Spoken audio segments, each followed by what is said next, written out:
A prize pool of more than 1 million gold. Streams by real World of Tanks celebrities. A showdown between the top clans in the EU region. The Clan Scuffle. Come watch with us. Hello. Hello everyone, this is Sal and voulezvous.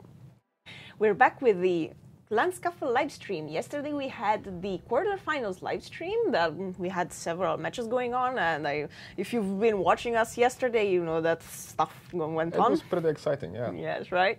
And we're only gonna have more tension building up because today is semifinals and finals. So, what's gonna happen? Yeah, exactly. I'll tell you what's gonna happen. We're gonna go on with our giveaway. If you remember yesterday, I promised you some very nice t-shirt. Here's an I can hold it. Fine example. There you are. Expose the object. We're gonna have some nice and fine giveaways. We're gonna be asking you questions about the matches that we're going to live stream and stuff like that. And maybe we can throw you a curveball every once in a while. And whoever of you answers the correct answer the fastest will get one t-shirt. We will contact you later. As you know, this is competitive gaming. We're broadcasting, so we will have a 10 minutes delay between guys, what we record and what you answer to us. So we just decided that it would have been more comfortable for everyone involved if we contacted you later. So you will hear from us if you are the winner, and following this whole initiative, you will also find a list of winners in the forum thread of the Clan Scuffle on the official World of Tanks Europe forum. So, if you're a winner, if you think you're a winner, no panic. We will contact you. Don't call us. Don't call us. We will contact you. Yeah. Also, we are not the only ones participating in this live stream. We also have two magnificent casters broadcasting and commenting the matches with us here in the Wargaming Paris office. And what about we say hello to them? Yes, that will be Niall and still Mojo, and we'll be moving on to them right now. Hello everyone, Sal was actually winking the way we are exactly. Welcome back to the semi-final stage of Clan Scuffle. My name is Mihailo Jugovic, aka Still Mojo from Kazna, and next to me is Niall Power. Yes, that's actually his name, Power. aka Annihilator, the streamer, player from Fame, player from Go Hard, you name it, he did it. How are you feeling, man? Yeah, I'm feeling great. I was really excited to see the games yesterday. There's some upsets that we saw, some really unexpected rounds. So I've had a good night's sleep, well rested, and we'll be back into more games today. What did make the biggest impression for you yesterday, from all the biggest matches? Impression in terms of, I like seeing good gameplay, I like seeing skilled gameplay. So the game that really stood out for me was the CSA and Rumble game. It was a 3-0, sure, that's a bit of a stomp, but I just thought CSA played fantastically. So yesterday, we can see the bracket here, Nomi and Hoot will be playing. Nomi beat Invul yesterday 3-1. Hoot played MVPS 3-2 yesterday. Both of these teams having not the easiest time getting to this point, but they've well earned it. No, I would say this is a really even matchup in the semi-final here by skill, and I don't think this will be an easy match. Also, we should say that both Nomi and Hoot were actually second in their groups. So the guys who were first actually fell out, and of all of these teams, no one from the C group made out. C group was MVPS and Rumble. They both fell out. You can see Rumble lost to CSA 3-0, Fame beat GX 3-1. So we will watch in a next semi-final after this match, CSA and Fame. Probably, I would say, by far the match of the tournament even. Yeah, absolutely. I can't wait to see that match. That's going to be some really, the one to watch. We have a potential champion coming out of that one. They'll be going straight into the final against either Hoot or Nomi, who'll be playing just now. And absolutely can't wait for that match. I don't think you should crown anyone ahead of the time. We still I need said to potential see what winner. Yes. Anyways, great games are going ahead of us. Players will be soon ready, guys, so we will get ready into that. We can only wish them all luck. No turning over the vehicles or something like that. Pure games, good internet and whatnot.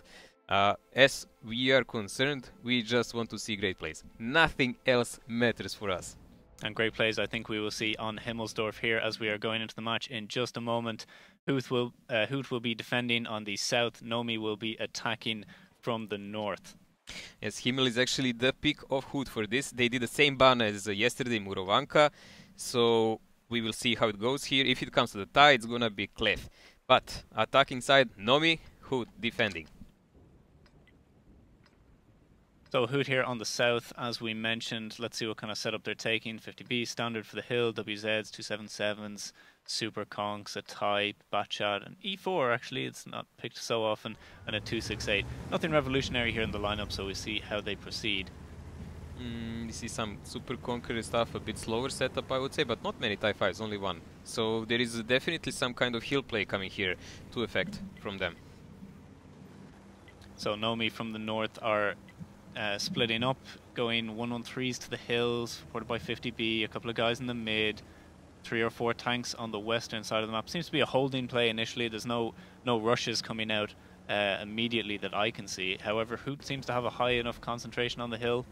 So we'll see there. I'd imagine there will be a large brawl up there, or one team will run away and maybe try and relocate. We'll have to see how that goes. The match already started, guys. 4:30 took the first shot, Gurski on the rail, but it was only one guy spotting Auris in his 277. Not a big presence here from Hoot on that side. A lot of them on the hill expecting there might be some kind of YOLO swag. You remember they lost yesterday to MVPS twice in a row because pretty much MVPS rushed them.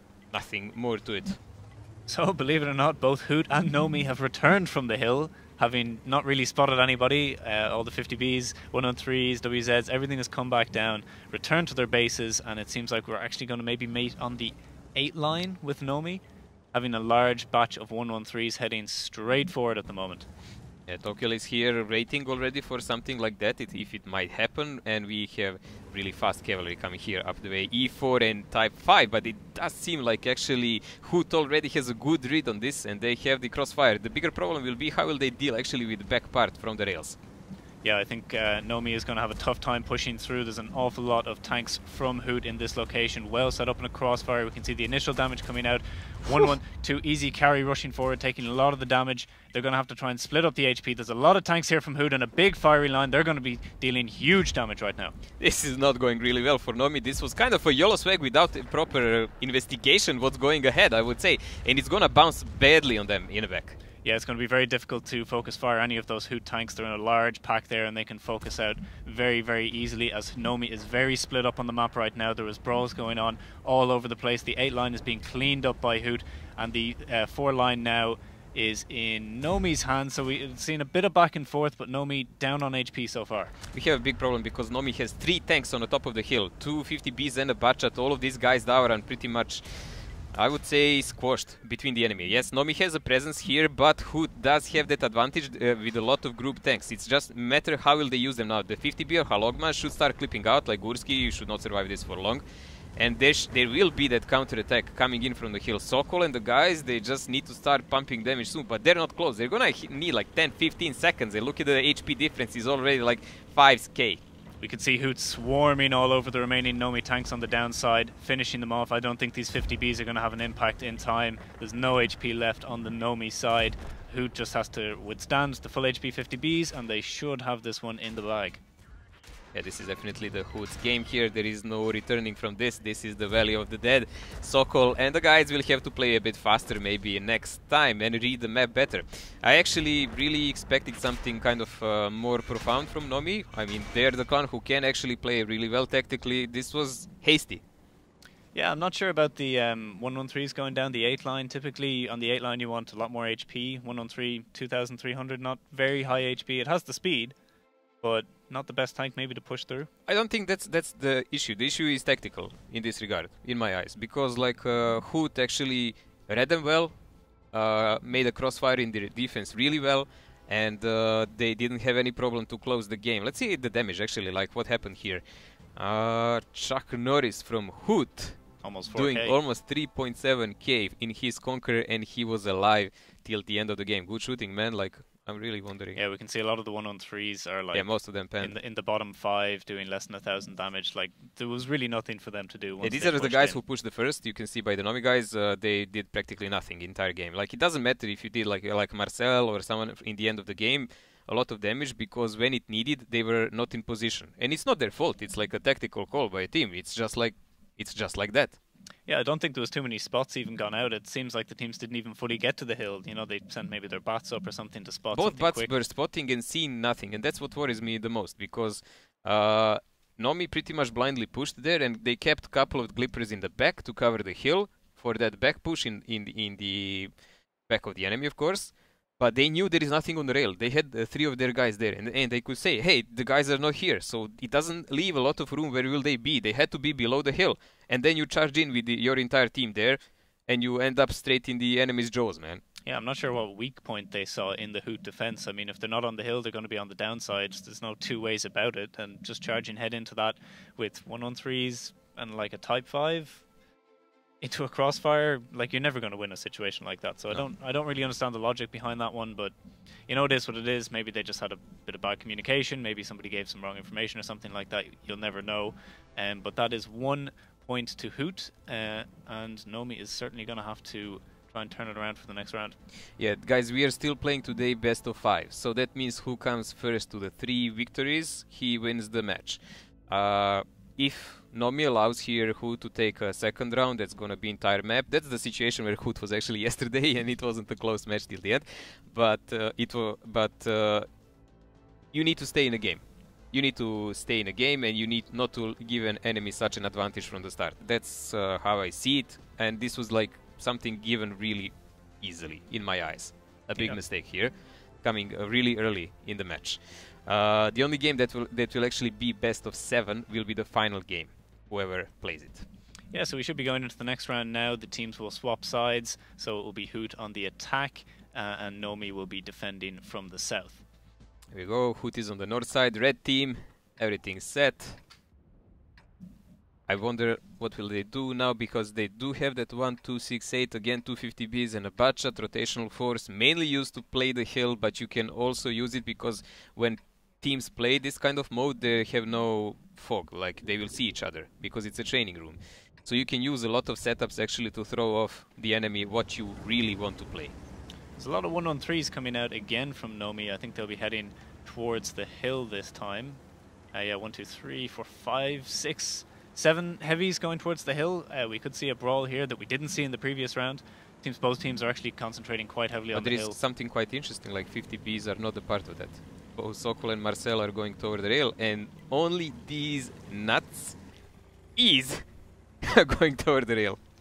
Yeah, I'm not sure about the 50Bs on the downside. Generally, they're very, very strong on the hill. You know, it's a push situation where the fight lasts about 20 seconds. That's perfect for a 50B. Come in, do your clip, and hopefully if your focus fire is good, you'll finish off the enemy tanks quite quickly. So I'm not sure about the 50Bs on the low side. Maybe they want to relocate with them later. Maybe they want to do a push up the 3 line really quick or something like that, in which case the 50B might actually work out.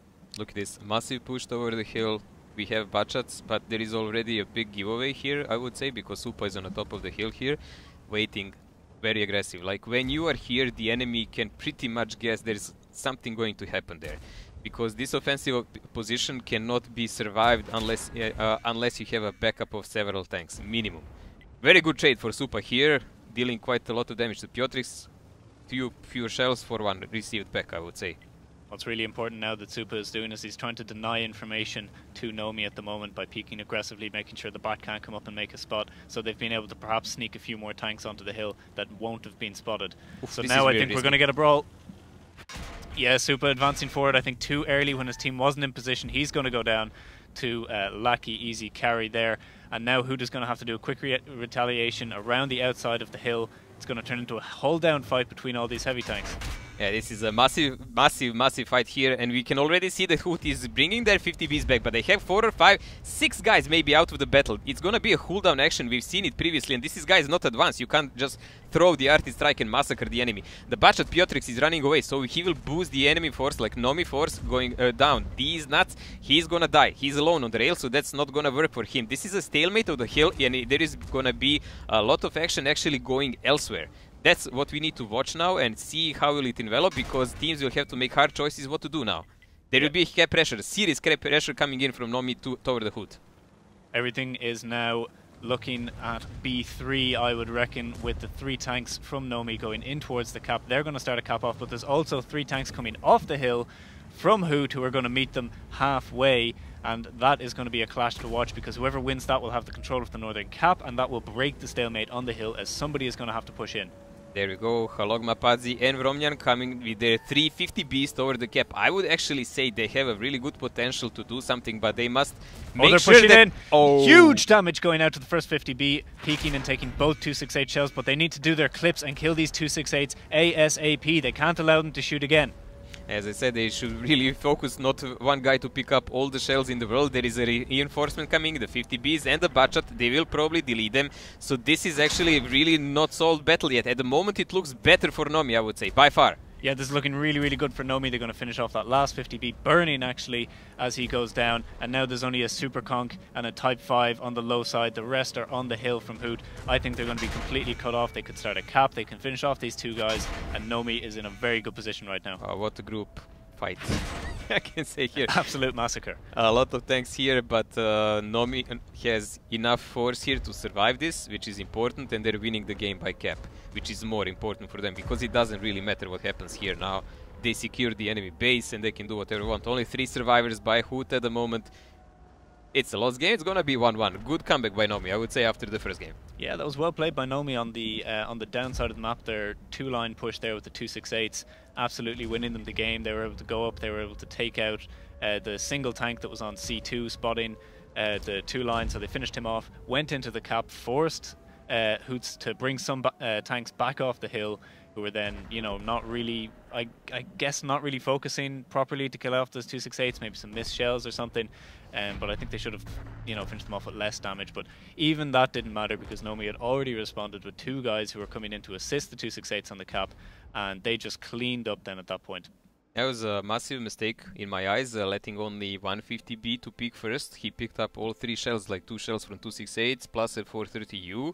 He was dropped on like 1 or 200 HP from his 100%. And then they actually didn't push in the same second with all 3 guys. Okay, like we bit the bullet, like let's go, let's do something. They were actually kind of doing something, trying to pull back. I don't know. But even if they did, I'm not sure it would change anything. Yeah, really, you know, there's a concept of sharing HP, and one guy taking all of the initial hits is not sharing it very effectively, and HP is so important with the 50B. Like, if you can imagine they all had kind of maybe half HP at the end, maybe they could do a few more shots. It wouldn't have mattered in that situation, but as a general principle, it's very important. Let's check out the damage here. Who did what? Here, Panzernik from Nomi, by far the biggest damage dealer at the moment. 4.1k done here. Very good. He was in a massive brawl on the hill, and he actually did rather well there, penning pretty much all of the shells he did. He connected all but one. What's really important for me, I think, is the Hoot 50Bs. You can see one just dealing a single shot, 2 shots, and then 1 clip. That's really not what you want to see. Look at this also. That's really not what you want to see with your 50Bs. And Vromyan is the guy who picked up all the shells in the start. He actually managed to pen 2. 50Bs are great, but you really need to focus how you play. Halogma here, we saw him yesterday playing 430U as far as I remember on Ensk. He really played it well. But never mind that. This game is done. We have a score of 1-1. It's an equal, even Steven score. Score. And these guys will now switch to the next map, which will be Steps. And that's a Nomi pick. They chose to play Steps, and Hoot will be defending. Nomi will be attacking for the first round. So this will see us pick up the first team will pick up 2 points here, and then that puts a lot of pressure on the other team, because they're going to have to step up their game if they don't want to get knocked out. Yeah, Steps is actually the Nomi's pick, and this is the first time on this tournament we're going to see it. Mainly it was banned all the time before. I would say from myself, from obvious reasons, this is a map you can really easily camp on. And as far as I know, Nomi is picking the map and attacking first. So if they have some really good strat and they can throw off Hoot off the guard here, something really good can happen for them, because then next game would be a defense for them. Yeah, can you really kind of catch someone off guard on Steps though? It's quite difficult map to approach unspotted. You can't really do any sneaky rotations. Everything's kind of spotted all the time as soon as you start pushing. It's hard, man, but they're here to entertain, so I'm hoping they will do something fancy. Yeah, so we'll see what they choose to do. Maybe Hoot will just turtle up in the corner. I mean, first round defending, they could pick up an easy point there if they just defend very well. Like, it's quite possible to burn out 10 minutes on this map. Yeah, but also if you turtle too much and give up too much of the map, it doesn't work. Especially, it will really matter who picks up how many arties in this. Like, will they play only with one? Will it be two? I think we won't see just one. I think it's going to be 2 and 3 for both teams. That's what I'm saying. Like, it's going to actually be a big difference who plays with how much, and then how will the other team respond. Like, devil lies in details, you know. But teams are getting ready. It's going to be really soon, guys. No worries there. They're very nice and sturdy today and snappy. Steps, I can say, like, it was entertaining to watch it in Gold League before, when you had the boosts and stuff. But even there, it got stale after a while. So I'm really hoping these guys in 15 on 15 might bring us something different, like a different perspective, how it can be played. Yeah, and especially with the changes on steps after 1.0, there's no more boosts anymore on the eastern side or on the north side of the map, which were huge impacts on every single game if there was a tank up there. So they're pretty much killing entire side if you do them successfully.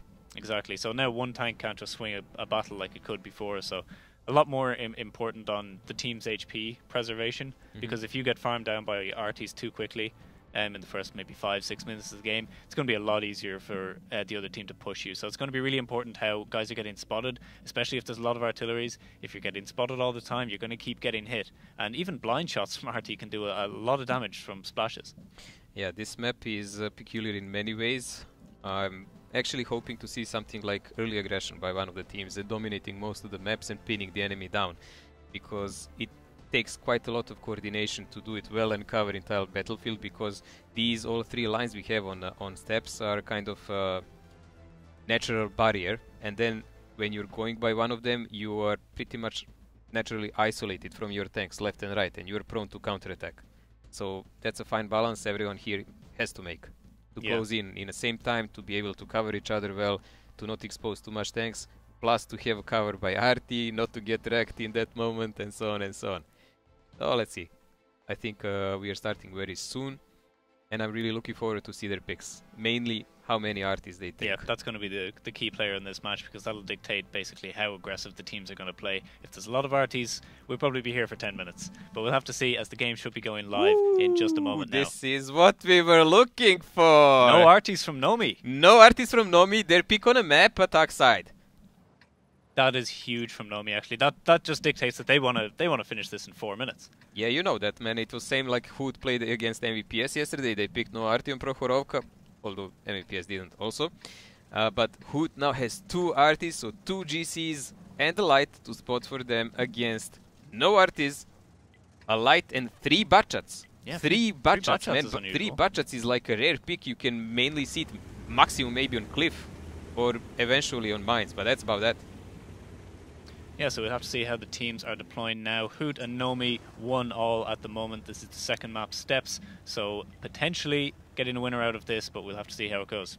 I need to see what is Manio gonna do in a start, because that will dictate the rest of his team. But most of the guys from his team are just pushing full speed on the other side. They left Rexar back to see if something is going in their base. They do need that coverage, and he can get a good cover behind the bushes, but all of these guys are just going full YOLO swag, hoping that Hood will be split enough so they can just overwhelm and need power.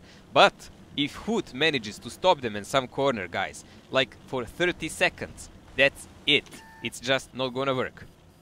Yeah, I think Hood is actually set up fairly decently for this. They have their heavies supporting the 907, so they will try their best anyway to trade a lot of HP for him going down. The heavies are quite hull down up there as well, and the 907 spread around the map also in a big crossfire. Nomi 113s in the middle looking for someone to push, but I don't think they're going to quite find anyone.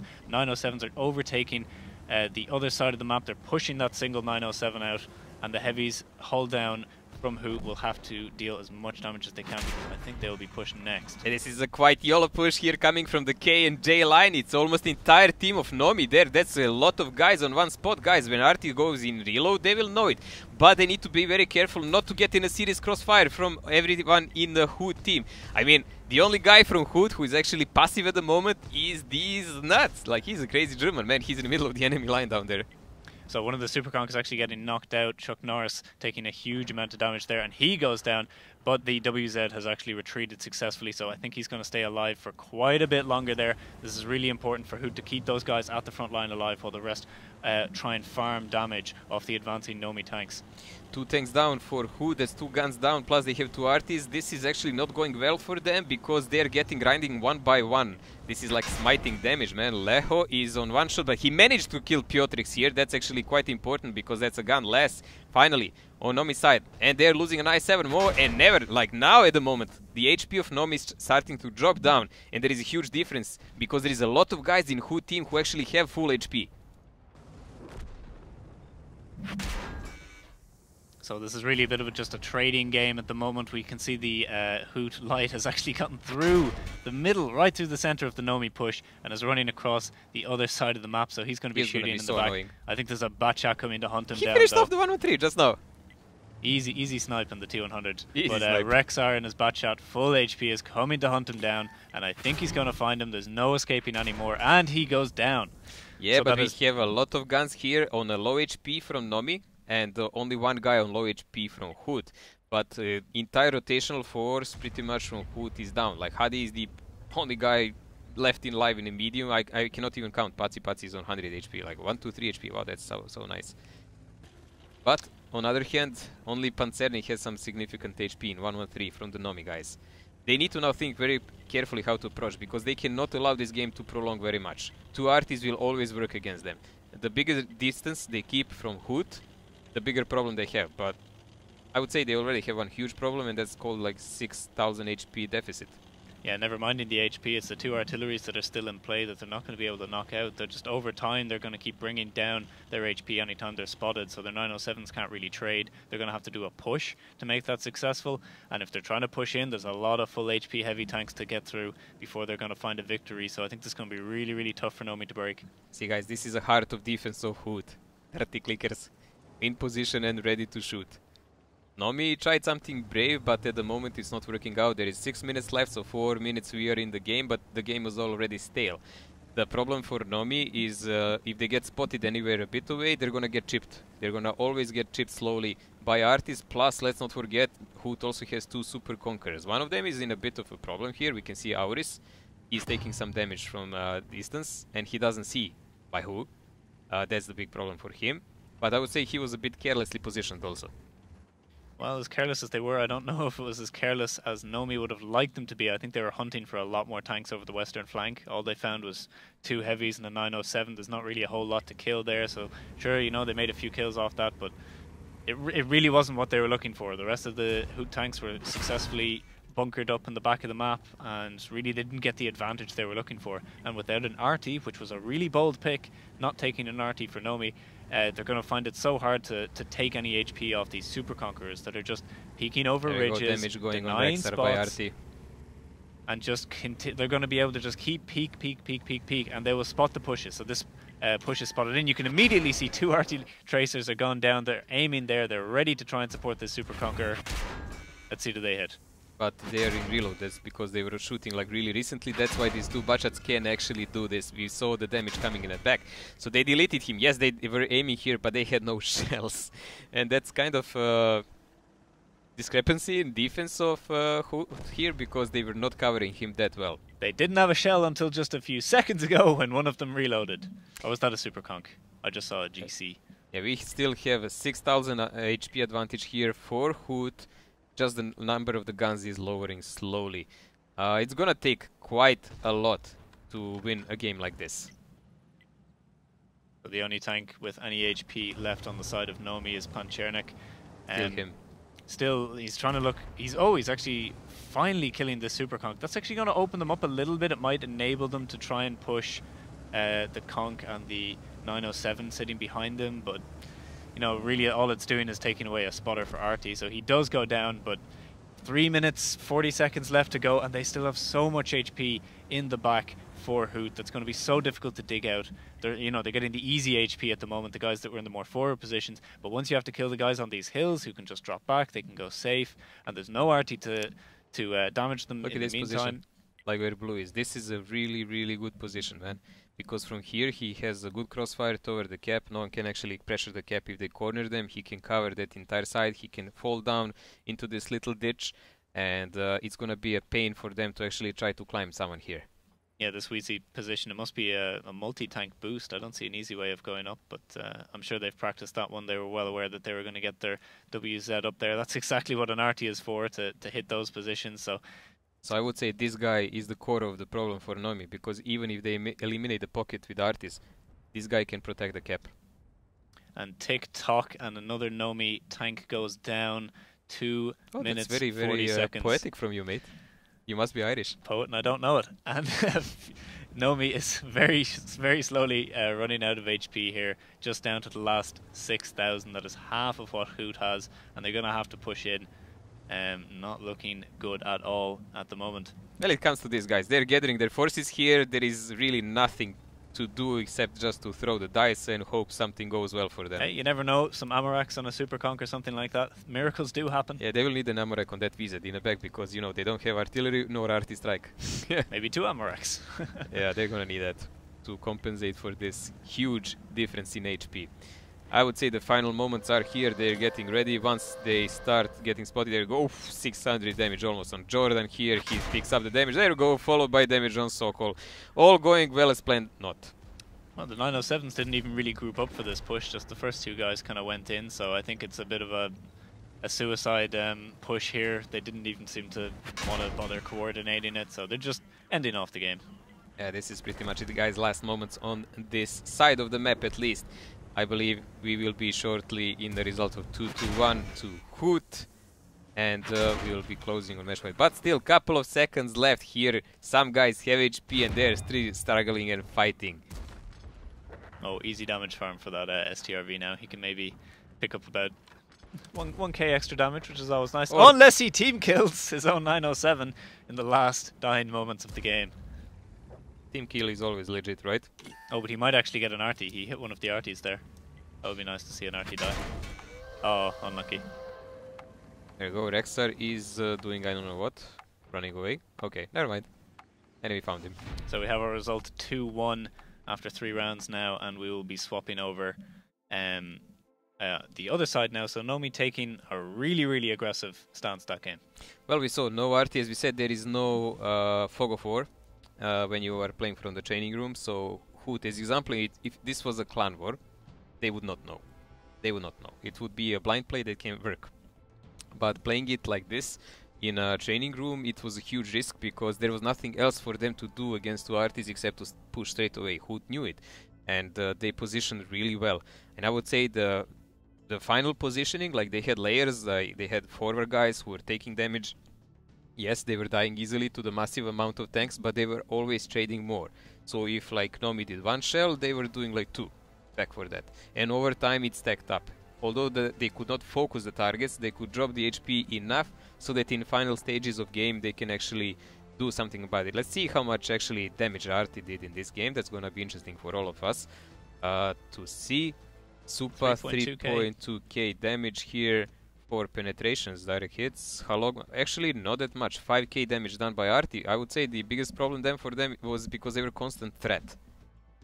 I mean, 5k is good enough, but that's, let's face it, that's just... It's not really what you expect. You'd expect a bit more. 2 tanks. That's it. I think Hoot did just a really, really nice read on what Nomi was going to do. You know, they think they can maybe push us on the east or they can push us on the west. Why not just all go to one side, just wait, group up together, cover each other. They can wait 2 minutes, see what Nomi is doing, and you know the push went on the other side of the map. Fine, we drop 1-2 tanks, but we have all our positions. Shadows is constantly doing well as damage dealer in Hoot's team. Maybe like one to all look of out for. Games we've seen him, he's always somewhere up there, no matter what tank he played. That's just an interesting trivia for us. Well, that's enough pretty much for us about that.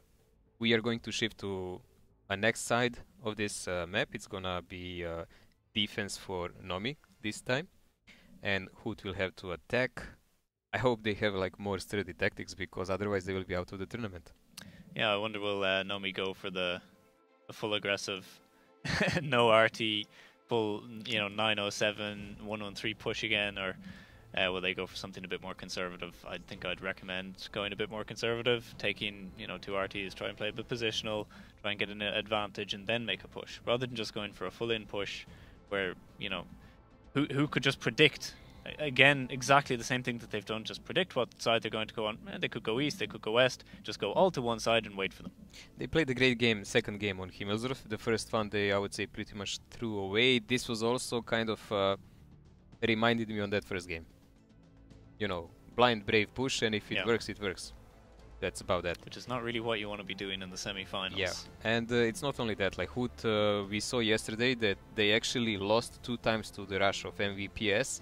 So maybe that was the hope of Nomi, watching that match yesterday and thinking, okay, like Hoot played really well slow against MVPS. And they pretty much wrecked MVPS in those slow games, and then they lost 2 games in a row playing against Rush from MVPS. So they were like maybe trying, maybe we can surprise them. So we're going into the swapped over side on steps now. The score is 2-1. That is 2 to Hoot, 1 to Nomi. Hoot will be attacking. Nomi will be defending for this round. We have 1 arty from Hoot in attack, 2 arties in defense by Nomi, so much more conventional, as we were saying. They have 1 light in each team, I would say. Yeah, I much appreciate that Nomi has dialed it back a little bit, try and play a little bit more conservative here. I think they certainly needed to. So we'll see how the teams are splitting now. I'd reckon it'll be standard enough defenses just for the opening. They'll try and get some info, see if they can figure out what the enemy is doing, and then they'll play off that. Let's see what is this crazy nuts doing here. Pushing straight away with a light to the forward bush. Last time he ended up on the middle of the map and no one found him until pretty much the enemy was always already around. There's a Very huge force going down here the center. 2 907s in with the 200. I guess that's maybe just to protect him in case he gets rushed by the enemy light. Oh, a shot taking and a return for each side. But the huge push coming in from, well, it's not necessarily a push yet, but it's more of a gathering from Hoot moving over on the east side of the map, but unfortunately there's no Nomi tanks over there. Yeah, pretty much no one is here. That's something you rarely see. There is only 1 guy in cooldown playing from this side of the battlefield, and that's about that. Like, no one else is anywhere close. They completely left it and they plan to snipe it from distance and play with Arty from different positions. Yeah, so Nomi is actually going for the kind of opposite style of defense that Hoot went for in the previous round. They're kind of spreading out over the western side, a couple guys in the back and 1 or 2 on the east. I think, in my opinion at least, it's a bit of a weaker defense because this J7 position here with the 907s, it's not as easy to defend that. I actually don't like this because unless they really connect well on a crossing enemy from far away, they're gonna get wrecked. Because they don't have enough forces here to hold off the enemy, man. And they might lose both arties really early because of that. Yeah, that's true. The arties haven't relocated over to the west, even though the main force one is, but over one there. is in position where you would usually put medium. Like this is arty in the corner. Costa staying here. See, he's hidden behind this little rock here. You can see, guys, so he can kind of cover himself until the enemy comes below him. But Manio is here where you would usually actually put a shooter. Yeah, so Hoot seems to actually be turning back around. They're rotating most of their heavies back through the north, so it seems like they actually want to go for a western push. They can't really afford to do 2 rotations. They'll run out a lot of time, so if they go for a western commit now, it's going to be a western commit until the end of the match. They realized there is not much of the enemy here, but they were afraid of hidden objects in the bushes. That's why we said like steps can be very stale in some moments, because you need to do massive rotations over a large field, guys, and there is a lot of open areas here you cannot cross. So you're not hidden by bushes or anything like that. So you need to go all the way around, ring around the roses, and play the game like that. On the other side, Nomi doesn't have to do anything. This is the problem with steps. You do not give up entire map to the enemy, but you can stick yourself to that lower 3rd quadrant, and that's it. Like, you pretty much stay until the borderline of H line, and you don't have to move anywhere else. Yeah, so we can probably maybe take a look at some of the defensive positions from Nomi here, as they're going to fall under attack, I'd say, within the next 2 minutes. Hoot is probably going to push in. They're going to push into this western side here. You know, the WZ, the TD, 907 supporting, the heavy behind. It's a pretty decent defense, but the question is, will it be able to withstand the entire Hoot team that are all going to come at the same time? Maybe these 907s will go through the middle or something, but there's going to be a huge commitment there. And they've actually left 2 Object 277s on the eastern side of the map. I mean, it's unlikely that Nomi will push anything, but if they were to push on the east at some point in this, you know, their T100 could go spotting. A bit of a weak point there. I'm not sure why the 277s on the east haven't come with the main force. Well, a whole lot of nothing happening at the moment, guys. Slow-paced game. And we know when the slow-paced game is like this, if Artie is not making a big impact, he's gonna have to end up in a final rush in final minutes. So in my eyes, if they don't play some serious trickery here from the Hood side, they have nothing to lose by pushing earlier. There's a nice line being formed in D1 by the Hood vehicles as they're preparing for a push. That's a very typical kind of push scenario. Everyone just kind of lines up, gets ready. The commander will say go, and then everyone goes. So they're just grouping up the last 907s. Still with the 277s on the other side of the map. I'm not sure what they're waiting there for, because if they push in, they're not going to be very useful. Arrow-like push. Well, it's gonna be 1, 2, 3, 4, 5, 6, 7, 8, plus a budget, 9 tanks in this area here, but I think budget will leave for other positions here. Yeah, the Batcha will probably go to the other side of the map, try and get some clips in the side, or try and get a few positions over there. There we go. While the push is going on. The order came finally. In a puff of smoke, all the engines rumble into action, and the Hoot forces are gathered up. They're going forward, and they're going to meet the Nomi defenses here, which are eagerly awaiting them. Let's see what will actually the 268 from the Nomi do when he sees them. It's gonna be a moment of truth for him. Never easy carry. Like, they're behind the ridge wall, they're waiting for signal from other side, I guess, so they can push in the same moment. Yeah, so that 268 is going to give them good vision. He's just spotted out the head of the push, done a nice 700 roll, and been able to pull back without taking too much damage. So he's given full info to the team of Nomi. They're going to now prepare, they're all going to aim, and whoever is first out from Hoot is going to take a whole bucket load of damage. Yeah, this is a 6-0 hero. He picked up pretty much everything that Nomi had to throw at him, but he's alive and they are passing here. One nice RT hit here, one we are still expecting to shoot. There is a parallel push on the other side, and there is a good defense at the moment going on by Nomi. A lot of damage done here, 4 KHP advantage, although they have 2 arties. Oh, Hoot's not committing for the full push. They haven't gone around the corner. These tanks here are too well supported. I think they've run into a bit more than they thought at this point. You know, they've got, at the same time, they've got other tanks on the other flank that might pick up some positions, but these guys right now are locked down behind that hill, and I don't think they can push out with the HP they have. This is the RT from Hood who can actually connect this, but it's one RT, guys, and let's face it, Nomi has 2 who can do the same to back to them. Yeah, so I think we'd want to look at more the eastern side of the map now, because this is going to be a bit of a stalemate over here from the Hoot tanks running out of HP basically on their push. So we need to look more at the eastern flank. Hoot's Object 277s, their Super Conqueror, 907 here that we can see. These guys need to make the play. They're getting massacred everywhere. Like, it doesn't matter what they do, they're really well covered by Nomi's turtle. It's like 7,000 HP difference now. It's just going up and it's just going up and it's just going more up, man. Yeah, push is not really working out on steps today, it seems. At least Who took a bit more of a conservative lineup to do the push-up with, but neither team seems to be able to break the other team's defenses so far.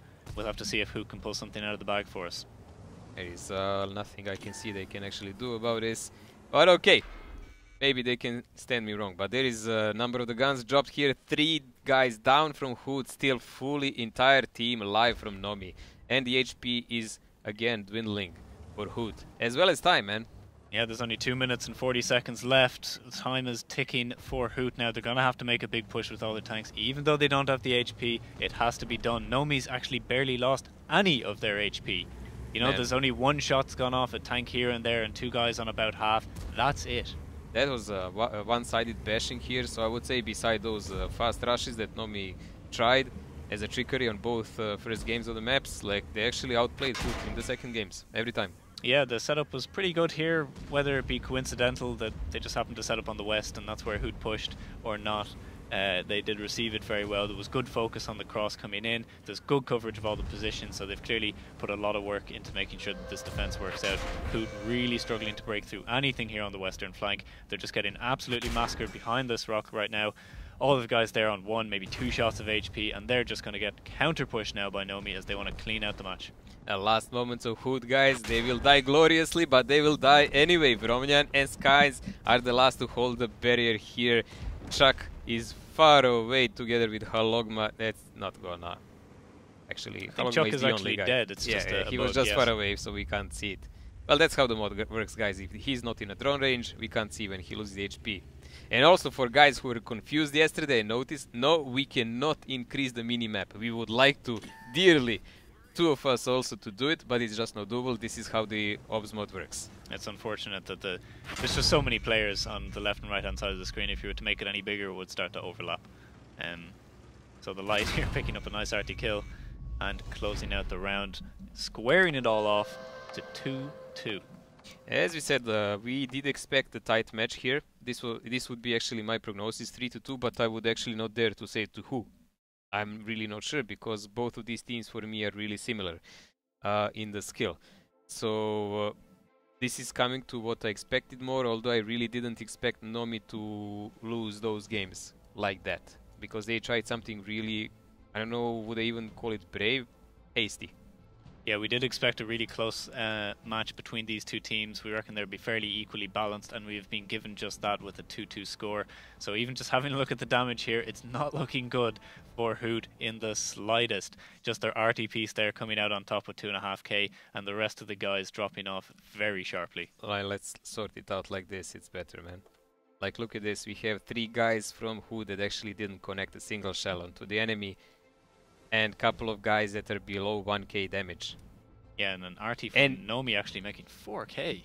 That's what we should have seen. And this wasn't a full 10-minute game. This was maybe 8 minutes. Do you notice one more thing? Oh, do I have to put my glasses on? I can't see it. I don't see a single person dead from Nomi. Oh, that's true. That's the first wipeout we've seen. This is the 15-0, man. That's the first wipeout we've seen in the tournament so far.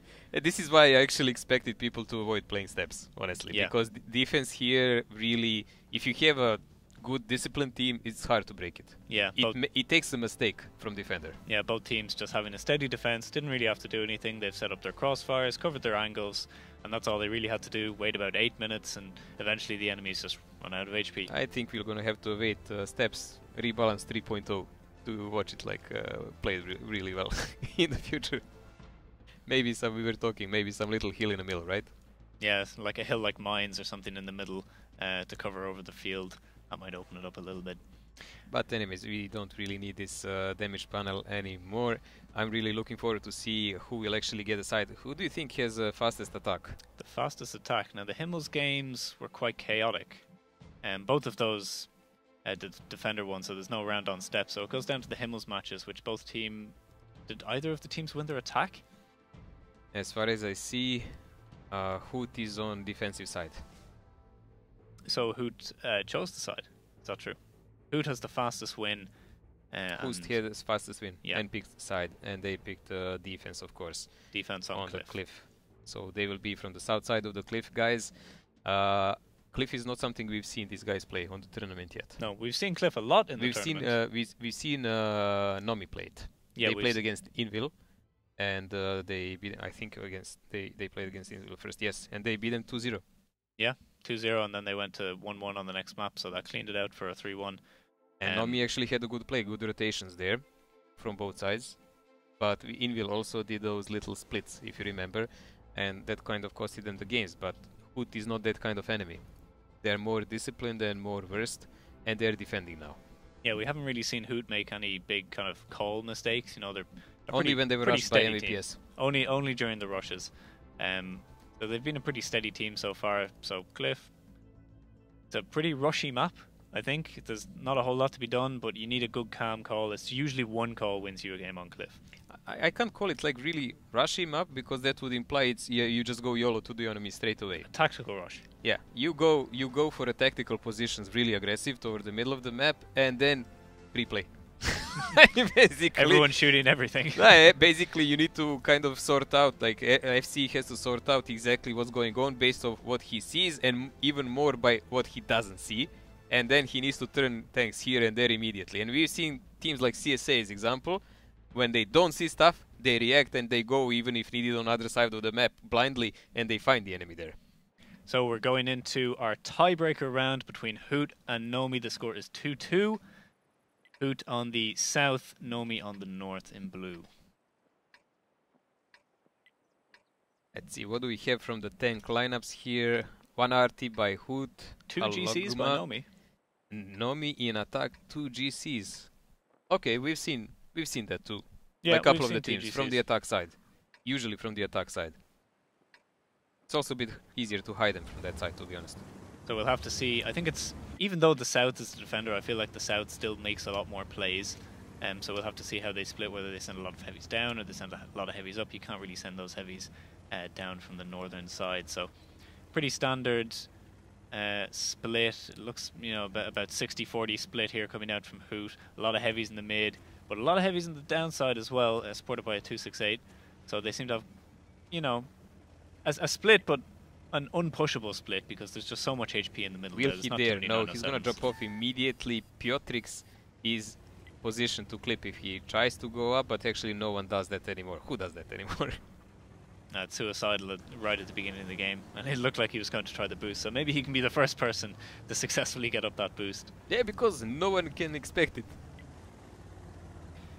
Okay, 277s here on the 3 line from Hoot, just getting a little bit of information out that there's 1 or 2 tanks on the 1 line as they would expect, and they're going to move up onto the ramp so that they can support their guys in the middle. And we've actually seen teams not properly supporting the middle from that 3 line, so maybe hopefully they've learned their lesson from yesterday. We've seen a lot of pushes going through the middle, particularly CSA had very good ideas about how you can use the 3 line to your advantage playing around the middle, and it's so important on this map.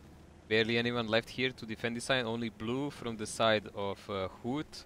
Everyone else is leaving and gathering up. Of course, they don't need to stay anymore because they're controlling the upper side of the middle with this group here. So they're monitoring if there is a rotation from Nomi coming with 6-0 Hero and Hadi. But 6-0 Hero, is he spotted or was this a blind shot, man?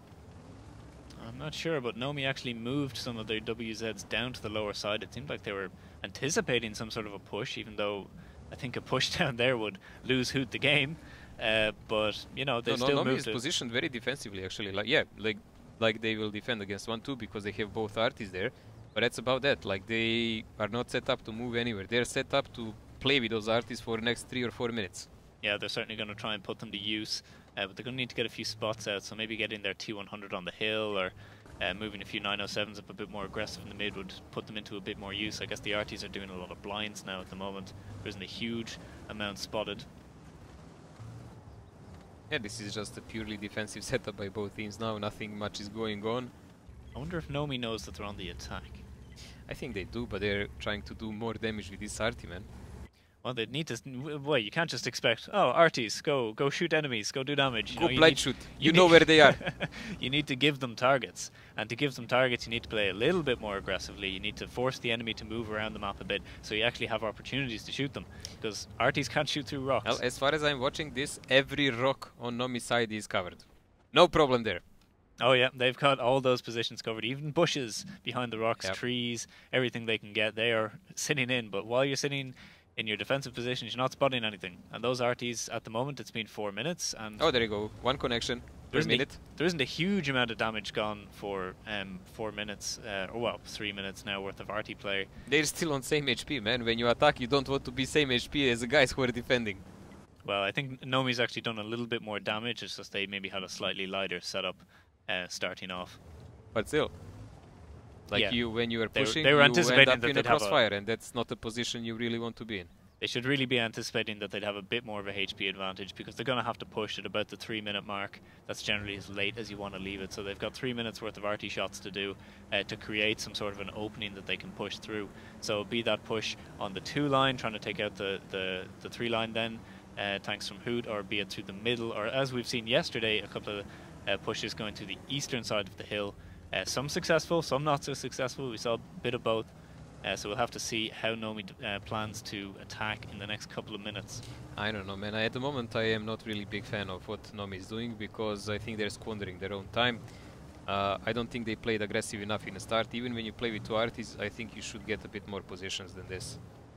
Yeah, they should certainly have the hill control. At the very least, you need hill control when you have the 2 arties. Because that light is just going to be able to give you information continuously throughout the whole game about guys in the middle, guys moving around the east side of the hill if there's any, even some spots on the 3 line you can do in the Hoot positions, you know. Well, guys, if you want to see how the crossfire works, if you are well hidden, there you go. Nomi is doing it. I can show you every bit of the position here, how you can trench up very well. So I would say these guys are doing it really well. If you want to defend from the north, that's it. That's it, man. Yeah, I think this is just a bit of an inefficient play so far by Nomi. What's the point in taking the double RT if you could instead put a 907 or something like that that's going to help you out a lot more later on in the game, because the RTs don't seem to have a massive impact that we've seen so far. No, at the moment, like, okay, they overtook a bit for a couple of 100 HP Hood, but man, Hood still has 25k HP, like, what are we talking about? And none of their tanks is in serious danger except 6-0's hero, who picked up the initial damage while he was climbing from 1 to line. Yeah, really, there should have been hill control, I think, at the absolute very least, coming out from Nomi. Even if it's at the beginning of the match and he takes a lot of damage, you have to get that hill control just to allow your RTs to play, because you're kind of having just 2 useless tanks at the moment, especially when it comes to a push. They're not very effective. It'd be much better to have 907 and WZ or something like that you can actually come forward with, bring some HP to the fight, and start dealing damage. A lot at stake here, but the interesting thing that we missed is that Skynes is actually on the top of the hill talking about the hill domination. Well, Hood has it, and he couldn't have climbed the normal way, so we missed that failed boost that every team so far did, you know? That's a shame. So I think this is actually really important for Hood now, because that one blocks off the hill essentially completely for Nomi now. Allied is never going to be able to contest. They have him plus Allied spotting the other side. Yeah. So they're covering the back of their heavies. There is a rotation finally coming here by the Nomi side, and finally we can see a push coming here from the south side. So the 268 has spotted out this push, done his initial shot. That's given all the information to Hoot that they need. So let's see how they're going to react to that. They've got to defend from this push, and they're actually moving some of their heavies at WZs in to support these guys who are about to receive the push. So this is going to become a huge trade-off. Nomi unfortunately having to fight uphill. Well, that's still okay, because there is only one RT here from Hood coming in. Hood will actually be in a problem if the guys from the middle manage to shoot them in their backs, but Heinz will also be a pain in the butt for Nomi, because he can shoot them from the top of the hill. It's a bit on an even exchange, and Hood here is a good position because they are protected from the RT of Nomi, while Nomi is not. Nomi can't take the damage. This is what I was talking about. There is a crossfire coming in from the middle and from the front. That's why Hood tanks are melting so far. This is actually looking quite good for Nomi now, because the Hood tanks are stuck under this hill and they have to push forward. They're pushing into a huge crossfire here from Nomi, so they're going to take a lot of damage. I don't think they're going to be able to finish them all off. I think this was actually a massive mistake to group up so many tanks here. They should have pulled back toward the middle in my eyes and then counter push the guys below the hill and try to overmatch them like that, because they will have more guns. But at the moment they're losing this by far. They had an advantage, positional, everything, but the choice was wrong. Nomi was actually braver and smarter in these moments, and I think it might bring them the victory. Yeah, Hood there, a bit of a misplay coming out from their heavies. Just getting caught under that hill and then getting stuck and being forced into a really, really bad situation. Nomi here with a very nice crossfire from the middle, and they're now wrapping up the last few tanks here. The T100 being slowly rammed to death, and then the last few tanks from Hoot getting swarmed in the middle. They're pretty much getting annihilated all over the place. I think it's safe to say who won this game, but never mind, let guys play till the end. Nomi has double the HP and about 3 times more the tanks. Well, we criticised Nomi's initial gameplay a little bit with the RTs, maybe not taking the positions they had, but the push was really good. They pushed up, they held the position they needed to hold, and then they brought the guys into the middle, crossfired completely on Hood, and wiped them out. I think it was just like the first time in the tournament we saw like a massive mistake by the shot caller from Hood in this moment, but they played really good games so far, so these things kind of happen. It's just the problem when it happens in a tiebreaker, man. I think Hoot was anticipating a complete commitment from Nomi, where they'd come up the ramp and they'd try and swarm all over them. So they're, okay, let's move our heavies in the middle and go and support them. Perhaps they should have left a couple of those heavies there in the mid to support their rear so that they didn't get flanked. I think that was the key mistake there from Hoot. So that wraps it up for that particular match. The third round, the third point being taken by Nomi. That's 3-2, putting them through on a tiebreaker. Yeah, Nomi is the first finalist, guys, of our tournament, beating Hood 3-2 in a tiebreaker, a long match, even match here, even long match in this final game. So that settles it from this side. The next match we will watch will be CSA against Fame, but before that we can actually check out a bit some of the damage these guys did, because this is what we will like to see. So from the RTs there, about 2.5k each. I mean, it's not too bad for a double RT setup, but you'd maybe expect 3k, 3.5k. I'm actually surprised they even managed to do this much, because Hoot was really well entrenched. It's probably most of these shells went and did damage in the last parts of the game. Yeah, when Hoot was all grouped up behind the rock, maybe a few good splashes could do about 600-700 each. And then a lot of the Hoot guys... This is Medium who was spotted first, and they did most of the damage to him in a start. Romanyan was the guy also spotted on the middle. He was also damaged by Arti to like 1/3 of HP. So these are the both guys that didn't do much in the later stage of the game. And Halogma and his Arti actually didn't have great impact, you see? Wow, only 800 HP. That's possibly the lowest damage dealt by an Arti so far. Pretty much. Just by the positions from Nomi, they entrenched themselves so well that they actually received almost no damage from artillery. So well, they knew how to camp anyway, and then they knew how to push later on. Yeah, so pretty much this concludes our match, guys. I hope that our lovely hosts are ready and we can see what they think about this game so far. Hey, here we are again, the casters in the comfy chairs. Yes, hello. Hello again.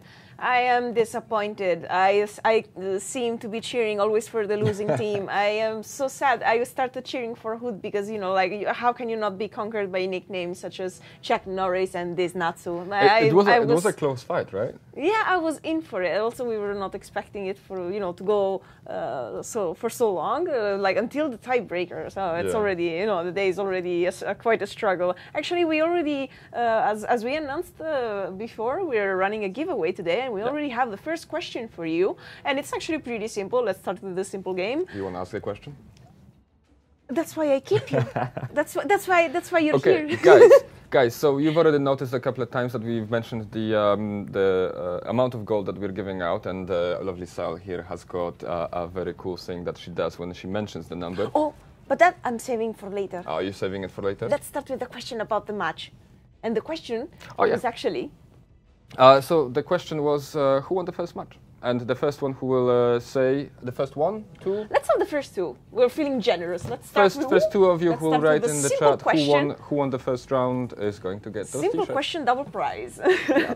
And it's really cool here, you know, to experience this from our point of view as well, right? Yes, this is actually pretty fun. This is something that we do pretty often, but it can get kind of unusual when there is extra people coming in to the office, and they're not usually they're our usual colleagues, and we're still streaming together. It's quite interesting. We have also prepared a little video showing kind of a behind-the-scenes setup of what you can see here. So you can see how beautiful they are, like compared to us. You can see them in higher quality.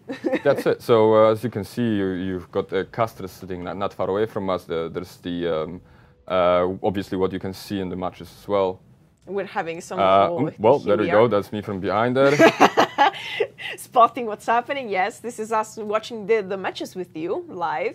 And yeah, kind of goofing around behind the scenes. Like you can see us goofing in front of the camera. You have no idea what happens behind. Like if you can picture even more goofing than this, we're reaching there. I mean, we are a big company and we work in a big company, but it's also a gaming company. So we have a bit of a relaxed kind of have style our fun, you know? Especially when, for example, we record the weekly ops right behind here. Like you can't really see the rest of the office, but yes, it's more or less the same environment where we record the weekly ops. Speaking of weekly ops, you might remember me announcing the prize pool for this wonderful event, and if you remember, we're coming with a beautiful stunt of the 1 million gold. We actually prepared a question about this for you, and we're giving away another 2 t-shirts, so be ready. And just tell us what series of movies did we actually take this quote from? If you can guess. Name the film. Name the film. If you're getting that reference, then you're definitely gonna get into another 2 Sal's t-shirts. heart. You know. Remember these t-shirts. This is just an example. We have different models.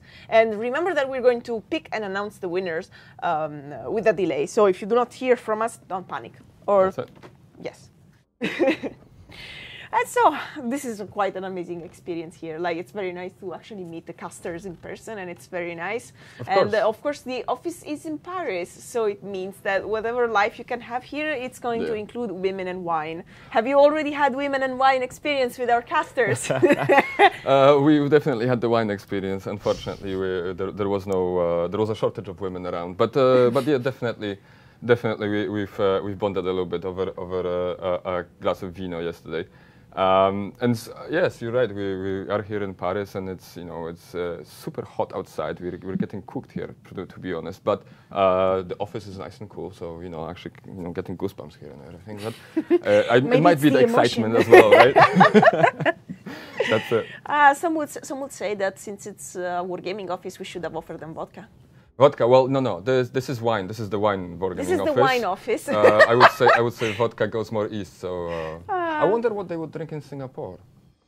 We will find out. We will find out, and we will tell you guys. So stay tuned to find out what they drink in Singapore. Extra points for anyone who has been to Singapore and knows what a durian is. If you know what a durian is, you should not smell it. I know what it is, but not because I went to Singapore. It's because gaming taught me. Oh, really? Yes. Okay. How come? Well, gaming is knowledge. Gaming is love. Gaming is life. Gaming is life. Yes. High five. And we will. I think this is our cue to actually send you off to our let's lovely actually casters. move the microphone to the intelligent people. Well, thank you guys. Definitely there was some wine last night, but unfortunately Sile ran away on time, I guess. But I was in Minsk last week, so I don't need any more vodka. Thank you very much.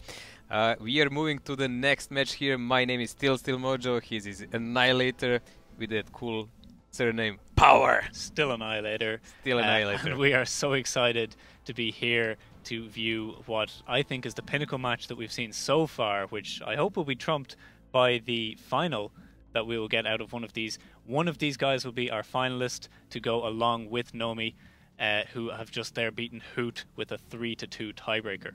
So we have our first finalist, and the second one will come from this match. Some would even call this final before finals, but we cannot go that far.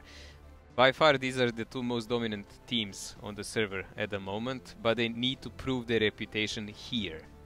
Yeah, so I think these guys are very well acquainted with each other. Fame and CSA have been playing in advances and clan wars for years and years and years, and they will be very confident in being able to analyze their opponents. They've got a lot of footage and materials to look backwards. The streamers on both teams are streaming advances all the time.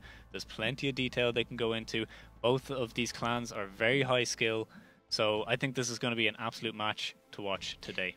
Yesterday we've seen CSA pretty much roll over poor Rumble. There was nothing more to say about that. 3-0. Some games came close, maybe to like I, but honestly they were just far ahead in every step. On the other hand, Fame had a 3-1 game against GX, and those games, some of them could have went a different way easily. Yeah, a lot of those games were very close, in complete contrast to what we saw against CSA. CSA was just pure domination. There wasn't a point in any of those matches where you can say, oh, Rumble, has a decent chance of bringing this one back. They were just being blocked at every point. But Fame and GX, a lot more, less decisive. So Fame and CSA here on Himmelsdorf. We should be going into the match in just a moment as the teams are ready. Yeah, these guys are getting ready, guys, to Rumble. 20 seconds to go into the match. Fame and CSA, probably the match of day and tournament, but let's not make finals before finals. We can see on CSA side 1 E3, something that we didn't see often in late plays here, played by Sebastian. 1 Bachat, 250B, so a potential for rotations. And on other side, Camille playing Bachat for Fame again, smiling his 268, 250Bs and so on. So a bit faster setup here by Fame, but they have a 1 Type 5, and as example, CSA has none. So we saw a lot of gameplay going over the hill in the previous rounds from the previous match, but it seems like we're getting none of that with these two teams. A lot of aggression here on the 2 line and on the 8 line. Very little commitment to the hill, just bats going up to spot. So I think we're going to see an immediate engagement with 277s rushing through the mid. Yeah, guys, let's not forget these guys play a lot against one another. They're going to try to play something that can pretty much counter the thinking and the plays. Katya is on the 8 line, pushing in his front line here. He is covered well by the rest of the Fame guys, but we already have 2 guys down. There is decisive push coming from CSA. Fame here as well, pushing up the 8 line in retaliation, trying to finish off Loki, and they're going to move in and try and finish off the Super Conk. I think they should ignore that E3. And in the meantime, CSA has gotten 2 of their 1-1-3s into this hull down position. This gives them a lot of control over the 8 line. It gives them a lot of control over the field. So Fame is going to have to dig them out. This is going to be a close game, guys, with a lot of brawls all over the place here, as Fame is trying to establish their foothold on the enemy side. You have a lot of one-on-ones here, and it's questionable who will actually prevail. Feels Chillman is actually doing a good damage on Sebastian, but Combat is there to help now. Oh, Combat is going to do huge damage onto that 113. He should get or the 277. He should get a full clip off if he gets a D-track on the corner. Oh, unlucky. So he's going to have to... he's not going to be able to cross with Isne aiming down the street. He's really scared of that one. So the E3 will probably go down. Isne... Oh, just about missing the shot. That could have sent Combat packing as Combat gets away just about. And meanwhile on the 2-line we're seeing a big brawl as Maestora gets pushed by these 277s. One of them should go down, and they do. And the second one will go down very quickly after as Feely comes off the reload and gets his clip. Yeah, Hari is gonna die next to his teammate Saka, who was there. Ducky and Insei are going to make sure of it. This is a definite advantage here for Fame, who will probably pick up their defensive side here. I mean, both of the teams played super reactive and aggressive from the start. Like, it doesn't matter, we've seen CSA push from the 3-line, but the Fame actually pushed from 8-line in the same moment. So there was no hesitation whatsoever by both of these. I really wonder, did actually... I don't know, Dakin guys managed to read out what CSA is planning or not, because this was a huge play over entire battlefield, and this is not something you can tactically organize. All of the guys actually have to be aware what's going on a map on their own, and maybe be guided by a couple of trusted guys a bit here and there in some small brawls. Fame sweeping in like vultures for the last scraps of damage and closing out the round against CSA. That is the first point gone to Fame on Himmelsdorf. And what a round it was. One of the most exciting, well, one of the most explosively exciting rounds that we've seen so far. Both teams clashing super in the fast, middle. man. It was super fast. But it was a defense for Fame, so it will not count if it goes to tiebreaker. Unless they do the same the next round. Yeah, man, but that would be then highly expected. Fame leading 1-0, guys, here, but let us see the damage. Damage is the part that we actually like to see always. Gastozny going almost 4k on his VZ, man. Like, that's actually quite impressive. I see the spread on damage is a bit more consistent over the Fame side as compared to CSA. CSA, you've got a lot of... Chillman, not a single shell that he missed or didn't penetrate. Nice going there. A lot of damage on CSA being concentrated very heavily at the top, and then a lot of, you know, 277s, 1-on-3, Where were these 277s? They were on rail? I think they were on rail. Yeah, they had a lot of 277s over the rail in the 3-line. Because other 277s were like Los Rados, who was pushing the...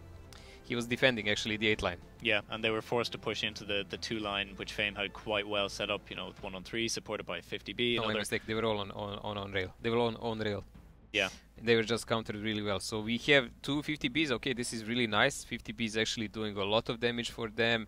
Super Conquer, like the tanks that you think they should do constant damage. They did it. You would expect them to have a huge amount of damage. But we've seen different cases in previous matches. Yes.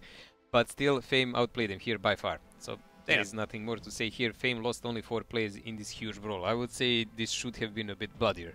Yeah, this is what I was kind of expecting, or this is what you would expect Fame to play like when they're playing really well. Huge aggression, good coordination between the players, good pushes, good focus fire. Guys are covering each other, reacting really quick. That's what you get when you have two really, really talented teams clashing. And CSA doing the exact same thing, well coordinated, trying to push, cover each other, just being pushed out of it in that first round. Well, aggression came from both sides. We saw that. Fame prevailed in this one. Let's see what will happen on next one. CSA is defending, so they can actually choose what will they do a bit. Yeah, and CSA actually picked Himmels. So for that first round, not going so well for them. So it'll certainly be in their interest to pick up the second round here to at least get one point off their picked map. And the map we would see after that will be Ensk, which has been picked by Fame. One that we've seen some questionable plays on in the previous days. So we'll have to see how that one turns out. But at the moment now, Fame is attacking on Himmelsdorf. That would be potential. I mean, they could go for another full push in the middle again. Oh, we shall see. 2 times the same trick? I don't know. It's not a trick if you actually do it really well. Like, what was good for me when I was watching this was not a kind of slumber push I've seen from some clans with a lot of tanks cut off from the main play. You had a main push for a Fame from the 8th line, one guy going over the middle, but he was deleted really fast because CSA pushed from the other side. But they also had guys covering the rail, ready to shoot to the middle or to join immediately, so well thought push. I don't know, I wouldn't try to push 2 times in a row against the CSA like that, but we are not playing. They're playing, so they will judge their chances better. So this is the second round now of our second semi-final. An awful lot of twos there. Fame 1 point up with a really aggressive play in the first round. CSA in blue on the south, Fame in red on the north, attacking. Yeah, Camille playing his budget again, feeling Ilion on 50 Bs, and they don't give up on the 268s played by Smiley. And on the other hand, we have two budgets here by CSA. And what? 1, 2, 3, 4 50 Bs? Okay. And we're seeing a big commitment now from Fame going towards the hill. Previously they were all on the downside. Both teams are all on the downside. And 113 is actually coming up the 8 line from CSA right from the beginning. They seem to be stopping and going across the field. I smell some now. trick coming in here from CSA, man. Well, oh, this is nice a really neat position here. I actually didn't know you can do that. I'll have to keep that one in mind for randoms. Sneaky. Well, Colin is running away by far. He can see that something fishy is going on, but we still have a couple of type 5s here for Fame watching the middle line, so they're not giving up on a base. They can easily defend against the push from 3 line also. They will just need a big counter push from their teammates. The rest of the team from the Fame is actually going up the hill, and they're going up the hill, but there is not much guys to face them there. This is not what they're expecting. So if there is an overwhelming push coming in from CSA, they can actually maybe outcap them if they manage to kill the type 5s on time. So I think Fame has actually got a pretty decent setup right now. They've got a lot of guys in the hill, but their other tanks have pulled back into very defensive positions, and CSA is rather spread out at the moment, so it's going to be very difficult for them to do a concentrated push. And a couple of tanks actually coming back just to strengthen that defense on the lower side, as they know that they can take the hill, and they're actually going to go down the hill. And as their base is being onslaughted by CSA, they are going to try and take CSA's base as well. Yeah, they're going to push guys downhill here full speed, and they're gonna try to see what to do with the enemy's base, but at this moment the action is not going on there. So this is where CSA's 50Bs are going to come into their own, defending the base now, being able to come back really quickly, reacting to Fame's push over the south side of the hill, but Fame a bit more hesitant now, as they know CSA will obviously be relocating to adjust accordingly. Ergo Yostra is actually leading this attack on this time, coordinating with Ducky. Ducky is the main anchor on defense on 8 line, and he's Super Conqueror together with Insane, I think, next to him. And we should see what's going on here now, because this is also getting ready for Fame to do something about it. 2 tanks from Fame coming in behind these 1-on-3s from CSA that are a bit cut off. I think they're going to catch these guys completely off guard and finish them off really rapidly. Yeah, they're focusing Roman in his 1-on-3 obviously first, because E3 Sebastian cannot turn around. So they're just going to finish off the guy who can, because if Sebastian starts turning towards them, he's just going to take shots from the other side by Ducky and Shokish. So this is 2 really nice kills coming out for Fame here. CSA is going to have some sort of a reaction, but it doesn't seem like they do. So I think these kills are coming off basically free. Just a little bit of HP traded. Really nice pick off from Fame there. CSA is going to have to catch up. They are running low on HP. It does look like Fame paid more attention to the class on these Himmelsdorf lessons, because they are outplaying CSA by far everywhere. Tactically, their tanks are better grouped, they are pulling back faster, they are not risking much. You can see this squad that was led by Maestora. They are just waiting, they pulled back, and they are just waiting to see if they need to push or they need to defend. They're ready for both. Yeah, so the remaining CSA tanks are moving through the hill in the south, and they're grouping up where they will find a TD, as much as it's a 268, so enjoy shooting that one, and supported by Alien and the 50B. That's going to be very difficult to push onto, so these guys are going to be locked down here, and Fame I think will try and move to the 8 line, try and push out some of these last positions and start regaining all the map control. Smiley actually got bent quite a lot, man, but Fili and Storzny are coming here, and Kamil is coming to drag some of the damage for himself, so it doesn't really matter. The tanks of CSA are falling like flies, man, and they still didn't manage to kill anyone. Potentially the second 15-0, if it comes to that. Fame, some guys are on low HP, but they're cleaning up very rapidly. I have faith that Ducky will manage to die in the last seconds. So I bet you Fame will not go for the cap. They will all go for damage. I bet you they will. There is nothing to bet, man. Like, this is quite obviously what they're doing here. 2 guys going in the cap just to clean secure it. Insane and Insane defending here on the 3 or 4 line. Honestly, Insane is the first guy who can actually fall here, but Sigo is in reload. Purple Crew is on 1 shot, so he's gonna be finished out by one of the Type 5s. I don't think they actually have the damage potential anymore to kill Insane unless he burns or something. Insane, you might actually try to cover your teammate. Well, 2 Type 5s. Oh, there you go. It's not gonna be a clean win. I was about to say he could try and splash kill Insane by hitting the 1-on-3, but never mind.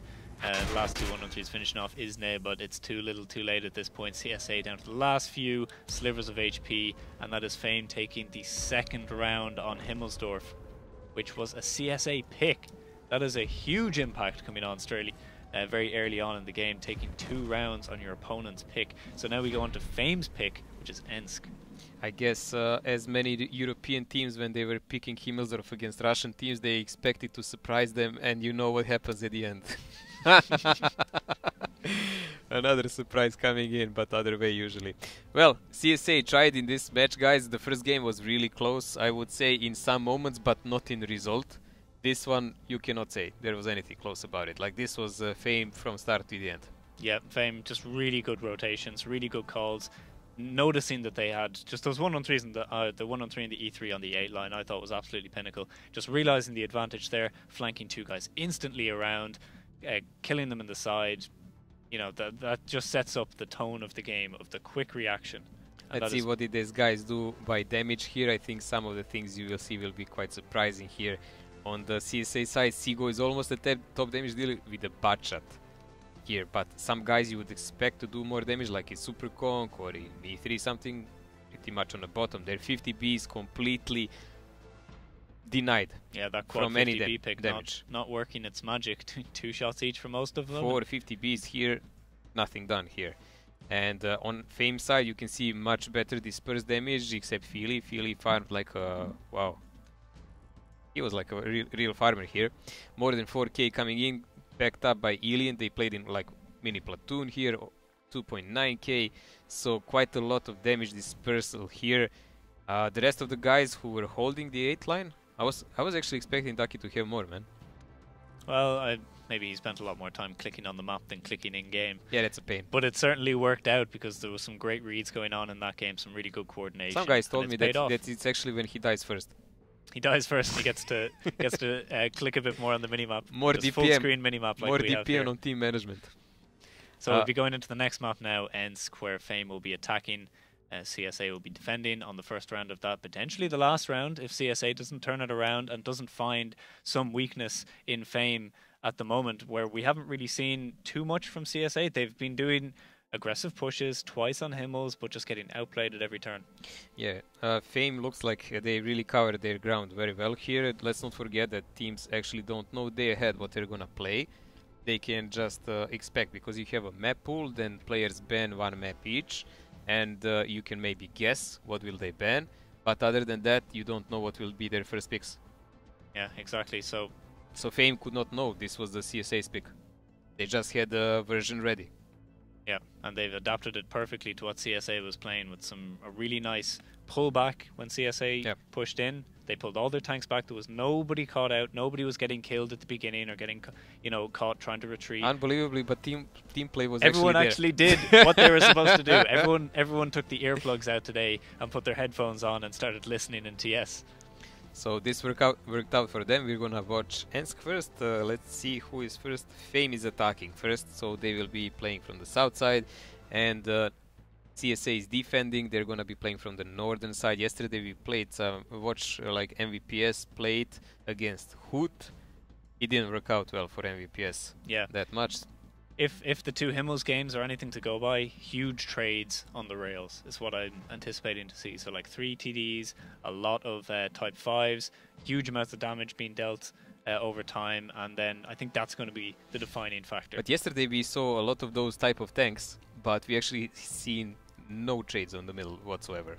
Yeah, well, maybe that was to do with maybe players being less experienced, not as familiar with just how they need to MVPS play. went in the field and pretty much stayed there both games until the end. Yeah, but they were on the rail yard rather than the tracks itself, where you can actually push up and down the tracks if you're supported well and you have a lot of damage done out, you can actually just push straight down the track. You don't need to worry about the other parts of the map. Why not take the straight line to the enemy base? I'm just saying, like, that's what MVPS chose to play, and it did cost them 2-0 on that map. Maybe these guys will play different, we don't know. Like, the lineups can be something completely surprising for us, but I really doubt it. Ensk is kind of a map, because it's small enough, you can play with enough types, and you have time to return to your own base most of the time if you call the shot on the time. On the other hand, like, if you play a map like Himmelsdorf like that, it's bigger. It's harder to rotate. Without 3 tanks in the cap, you're basically always going to get back in time. Even if you're on the other side of the map with the medium, you're always going to get back, or halfway across the map with the heavy. You'll make it back unless there's 3 in the cap. And it's just so easy to get back. So generally you wouldn't see too much capping, I think, on Ensk. You'll see a lot of pressure, where you will be forcing enemy tanks to come back by capping. I think we could see a lot of that. Well, we saw cap yesterday. Well, we saw cap yesterday, but that was due to poor play, I think, or poor positioning from MVPS, where they had, or was it Hoot? No, it was from MVPS, where they had tanks isolated, and Hoot just picked them off on the west side, went into the cap, and MVPS was. But they also beat them, like hands-on. They beat them also, and they just kept because it looked pretty much like that, because they had a couple of thousand HP advantage in that moment, anyways. Wouldn't cost them a thing. So, just waiting for the players to ready up at the moment as they prepare for the next round on Ensk.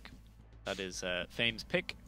This is potentially the match point, guys, because if Fame wins, that's it. Fame is second finalist.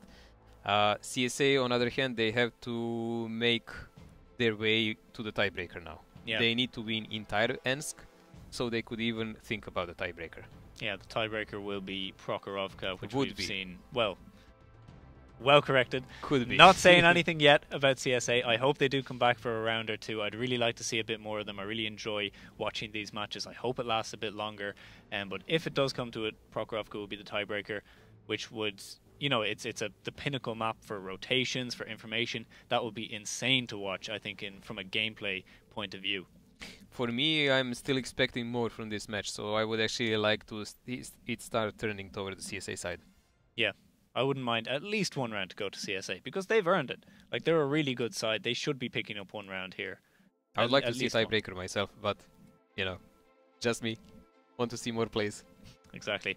And then the winner of this battle will be fighting Nomi, who won the previous round against Hoot. And that will be in the final.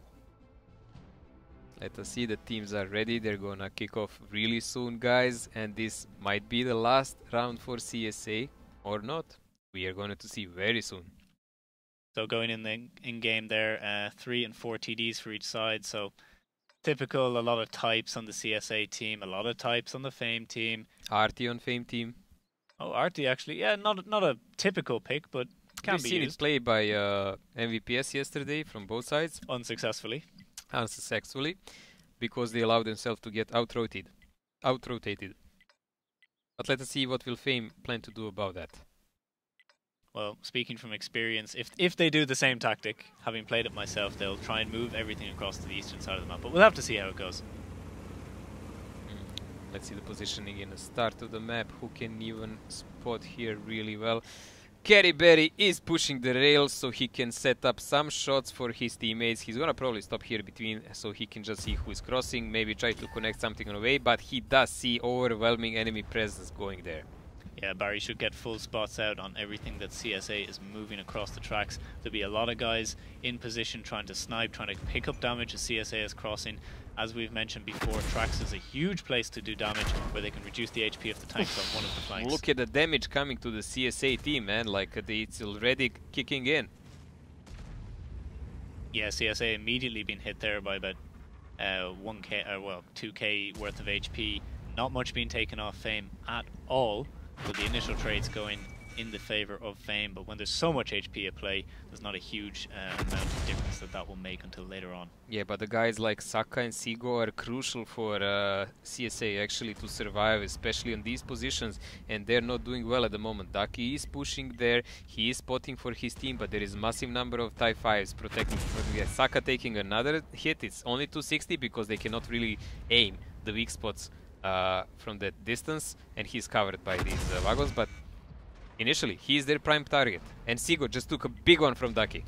Yeah, I think Saka and Sigo are going to potentially be going down as they try and farm out the E3. E3 obviously is almost never going to miss Type 5s at 200 meters or so. It's always going to penetrate with a huge amount of penetration on that shell. 375 APCR just cutting right through the Type's armor. Oh man, Saka is down, but Ducky will fall. 2 clan leaders will fall 1-for-1 in a start, I would say. But it will be a worthy trade for Fame because they will lose Ducky and he can click more, and they will kill both Seago and Saka in exchange, man. And there is a push coming in here from CSA toward the field side. They know they have nothing to lose. They must do the pressure no matter what. But the HP is going so much better for Fame at the moment. So Fame, Camille now, and feels Chillpillman getting attempted to at least be killed off by these 1-on-3s. Camille, if he can get behind the wreck, could actually survive there. And won't actually go down. That'll be a huge blow for CSA because they wanted to push this position, and if Camille is still alive, they're not going to be able to do that. It's a good team play here to make cover for your teammate because it allows Fame to play more aggressive on other side here. Ilian and the guys are pushing in toward the village. Ilian is taking the brunt of damage, getting deleted in the process by far. Maestora is the next one here. They delete Sebastian, Purple Crew, and he is followed by Kubayas, but the Fame still has a lot of heavy tanks going for the field now, so they're gonna try to shift the battle into the field and just stall this side of the battlefield here with the Super Conqueror, E4 and Type 5. Everyone else will pretty much try to kill the guys in the field. There's a huge amount of trades going on at the moment. The HP is just plummeting on both sides. CSA taking the worst of it so far. There's still a few thousand behind that they haven't been able to make up. Man. Artie hitting all 3 of the 1-on-3s potentially. Yeah, 1-on-3s are being slaughtered in this position. That will lose them all the control on the eastern side of the map. So if CSA wants to do anything, it has to be now. They're way down on the HP. They need some plays on the western side of the map where there's 3 or 4 Fame tanks that could be killed if the E3 or the E4s from CSA can get into the fight, but it might be too late. Maestora, he finally died. Shockish will probably follow here because there is a counter-attack from CSA coming in, but let's not forget those 6000 HP and so on. Insane is alone, so that's gonna be a problem for him. But look at this bulk of red tanks in the field, man. They have everything they need to finish this game. It doesn't matter how long will Insane actually last here. He will still do 1 shot at least of damage, maybe even 2 if he's lucky. Yeah, so Insane slowly running away in a Type 5. What? It's top speed, man. Top speed of 20 kilometers an hour. T57 chasing after as fast as he can. Oh, good connection. Nice shot. 660 while driving. Yes, like a gangster. D-tracking as well, making sure he stays alive a little bit longer. I don't think he get the second shot off. With the bounce, he might actually be able to reload in time if this one low rolls. I think he has it. And he has the shell. He has the shell. So they can't even finish off Insane as Fame moves around the backside of the map. Kubayas, we have to go, man, and try to bite the bullet, finish him off. Kubayas could be killed if Insane hits him in the right position. I know. Splashing his engine deck, that would be a 1-shot anyway. But this it's not like he has a choice here, you know? No, this seems to be all the way gone for CSA. They haven't managed to take Fame 3 rounds in a row. Fame just with much better coordination between the players, much better opening tactic, getting HP. It's not over yet. There is 10 seconds left. 10 seconds, 1000 HP and a dream is all CSA has at the moment. Ah, they actually managed. Insane had to die. Someone had to pay for all this fun. This is how we say it, guys. Someone had to pay for all this fun. This is not the score I actually really would expect in my dreams even. But this is how it ends. I think you could never predict a 3-0 from Fame against CSA. You know, given the previous performances in the tournament, Fame not really showing up as they should have been. Some of the rounds are a bit shaky, but all 3 of those rounds absolutely rock solid. Man, you know how people say excuses, excuses, excuses, but this was well played. Yep, that was just simply well played. I don't think CSA, even if they were playing, 100%, if they could have brought too much against that. Daki coming out with a huge amount of damage from that rail position. Old McDonald had E3. a farm. Yeah. Oh, man. 6,000 plus 2.8 on assistance. This is what we were missing on the previous days when other teams played Ensk. The TDs, E3, E4. You can see the E4s. 3k, 5.3k damage, 6k damage all from Fame. That is what you need to see from your TD players on the rails, doing huge damage. How did against the Ilian CSA manage to do 0? Oh, he pushed an enemy in that last moment. Poor guy. So you can see the CSA types really just being absolutely demolished by those TDs. Yes, Saka and Seago were in the middle, and they were pretty much the guys who got the brunt of the damage in the start. I think Los Rados was with them, behind them, if I remember correct. It doesn't really matter, they all got butchered there. 1-1-3s were forced to push the field after that. It didn't work out, the enemy was prepared for that. So this pretty much concludes this match, guys. We really expected it to be a much higher level brawl. There were some good plays here, but this is how Cookie crumbles. Fame won, they're the second finalists, they're gonna meet Nom in final, and guys, we are going for some break here, so stay tuned and wait for the final match. Anytime now.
Summer is the vacation season, but the tanks team isn't relaxing. Quite the opposite. We're rolling out Update 1.1 for the common test.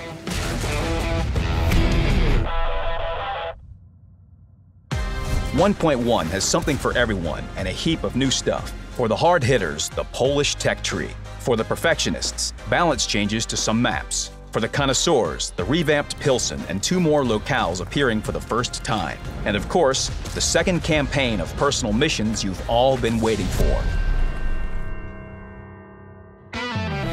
Meet the Poles. Tiers 1 through 4 are light tanks, classic ones, rather fast but not well armored.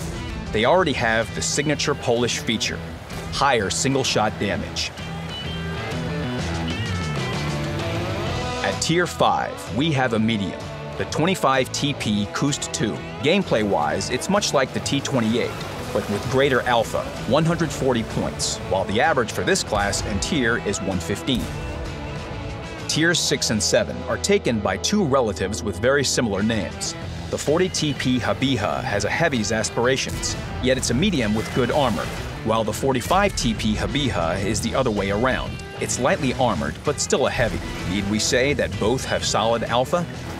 The 53 TP Markovskiego sits at Tier 8. It's a full-fledged heavy, good armor, pleasant gun depression, and once again, great alpha. The Tier 9 is a grown-up Tier 8 and a precursor to Tier 10. The 50 TP Tishkevicha has a sturdy turret that holds a good gun. It inflicts 560 points of damage with a single shot. The depression angle is -8 degrees. The jewel in the Polish crown is the 60 TP Lewandowskiego. It resembles both the IS-4 and the E-100, as slow, compact, and tough as the Soviet Heavy, and as hard-hitting as the German one. The Alpha is a whopping 750 points. The 60 TP also has a feature that neither the Russian nor the German has, gun depression of -8 degrees. This pole is good in any position, be it a city or hilly terrain. The 60 TP pays for its punch and protection with mobility, so beware of arty and fast, light, or medium tanks that will run circles around you. Study the Polish branch, test it, and share your thoughts. Along with the Polish branch comes the new Studzianki map, inspired by the Great Tank Battle of World War II. This location differs from its real-world counterpart for the sake of enjoyable gameplay. The Studzianki map consists of 3 zones: the village, the fields, and the brick factory. The ruins of the latter are a heavy's playground, covered from SPG fire, and allowing for armor-based play. The fields in the center are good for light tanks, fast mediums, and camo-based play. The village suits every vehicle class. Mines, Glacier, and Siegfried Line were modified to make the team's opportunities even. The province map has changed too. It now has a limited tier range, from 4 to 7. If you want to know more about the balancing corrections, check the game's site. The Pilsen map is returning in HD quality. It's become larger, it looks and plays different now, especially in its greener parts. Gameplay will be more varied and convenient for all vehicle classes.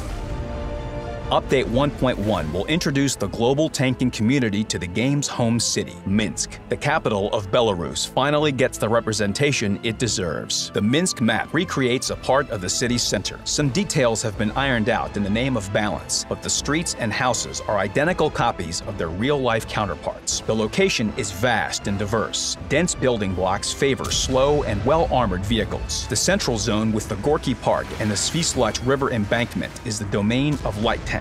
The area behind the circus building is ideal for flanking mediums. All in all, Minsk is a large map providing diverse gameplay.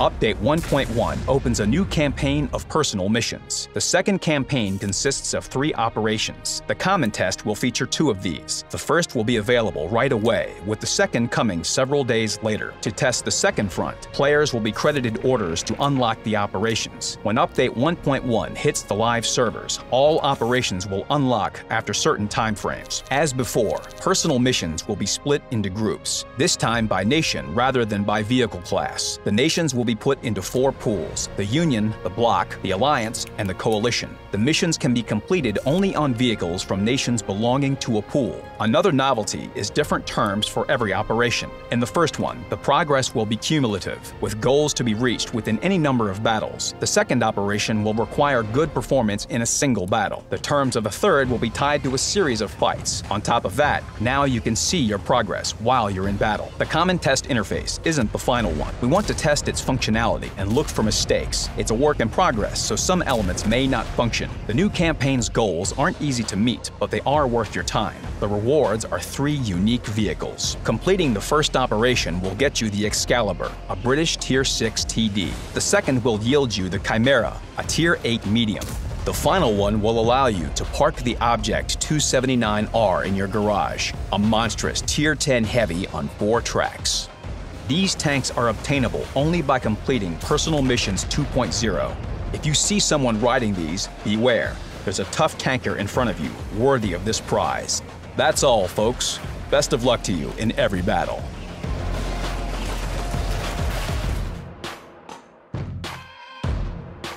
Wargaming turns 20, and it's all thanks to you. We're turning 20 because you play our games every day. And look how it all started. From a small apartment, we grew into a large mansion. And it's a full house. Knights, orcs, historians, collectors. Serb! Video makers, Unicoms, arty players, fans of German tanks, virtual reality fans, trolls, tacticians, commanders, pilots, rushers, tomatoes, lemmings, the dog, fans, haters, players from all over the world. There are a lot of you, more than 200 million. Thank you for being with us. Happy birthday. Man, you gotta love those little emojis like Tic Tac-sized employees. Minions working there. So how's the day going for you? We just witnessed a murder. Yeah, it was very one-sided, right? I did not expect that. And we have to tell you, we are completely astonished by this result. We were thinking that CSA would have held their ground a bit more. So we, as you already know, we're handling a giveaway here, and we decided to completely, keep our questions centered on other stuff. So let's keep a respectful silence after this when this happens. Yes. So let's move on to a question actually coming from yesterday. If you've been watching the matches yesterday, you will remember. Go ahead. Guys, so again, how many t-shirts for this question? 2 t-shirts for this question. 2 t-shirts. So the first two people. The first 2 people that are the fastest to answer this question with the correct answer, of course, and that did not win anything yet, will get the t-shirts. Yes. So the question is, guys, from yesterday. This is, we would just want to reward those of you who are watching the streams, both of the streams, and the next week as well, of course.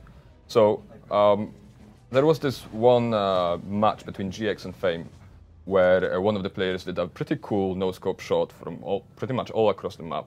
So all I want from you, or we want from you, is just to name the player. And I believe this was round 2 Himmelsdorf match. And just name the player. I'm sure you will remember who it was, because there was only one shot like that so far in this tournament. Do you remember? voulezvous remembers. I do, and it's written down here as well. And actually, besides the match, you've been watching our faces talk to you, and we wonder if you've been watching, what happens behind us. Aside from the empty desks, because it's, it's Sunday and Saturday, so empty desks. There's been also other props that you could have spotted, especially I'm talking about what you can see behind our lovely casters, Niall and Still Mojo. Exactly. So this is the second question. So that's another 2 t-shirts we're talking about right now. So guys, the first 2 who was going to answer this question is going to get a new t-shirt, right? Now, think back about last match you saw and think about the caster desk. You see both Niall and Mojo sitting next to each other. You're going to see it again soon, sure. So in case you have doubts. And just try to remember the tank that you can see in between them. And what's the name of the tank? The first 2 people who will name the tank will get a t-shirt. Exactly. So I hope you know it, because it's quite easy to recognize. So now, we've gotten the giveaways out of the way. Let's wait for the next match and let's have a lovely chat. Yeah. So we talked about what experience it is to work here in this office, and let's go over it again. You know, you've been seeing our faces for a couple of days now, if you've been watching since yesterday. And our nicknames for quite longer in the forums. Well, I mean, if you guys know more or less what happens in the VG offices, you might already have heard our nicknames. I'm the one that handles the Italian community, actually, more in the specific. I'm the one that keeps the pizza crusty and the pasta tasty. And the GG happy. Yes, and apart from that, every once in a while, like in case our candy gets broken, I am the one covering for the weekly ops. You can see my face doing goofy things. Of course. Yes, but you know about me now. But what does our voulezvous here do? What's your average day? What do I do? Right. So. What's your purpose? Right, guys. So as you can see, like right here. Right, so there's I take care of Clan Wars. I've been doing this for the last couple of months, ever since this year has started, and so my main focus is to make your Clan Wars experience a better one. That means. So if they are a mess, it's his fault. Sometimes. So if that means global map, that means strongholds, that means even pre-selecting the teams for this tournament, everything that has got to do with the Clan Wars lifestyle, the things that make you happy, the things that make you sometimes angry, the things that could be better, or the things that are going worse. I am the person who ignores your feedback. no, who completely gets it and tries to adjust to it, and apply it in the next game. And you had to know when I was picked to cast this with She's you. trolling you. So so this is what I do. And if we're talking about competitive gaming, because this is not only Clan Wars, but competitive gaming, takes a bit more.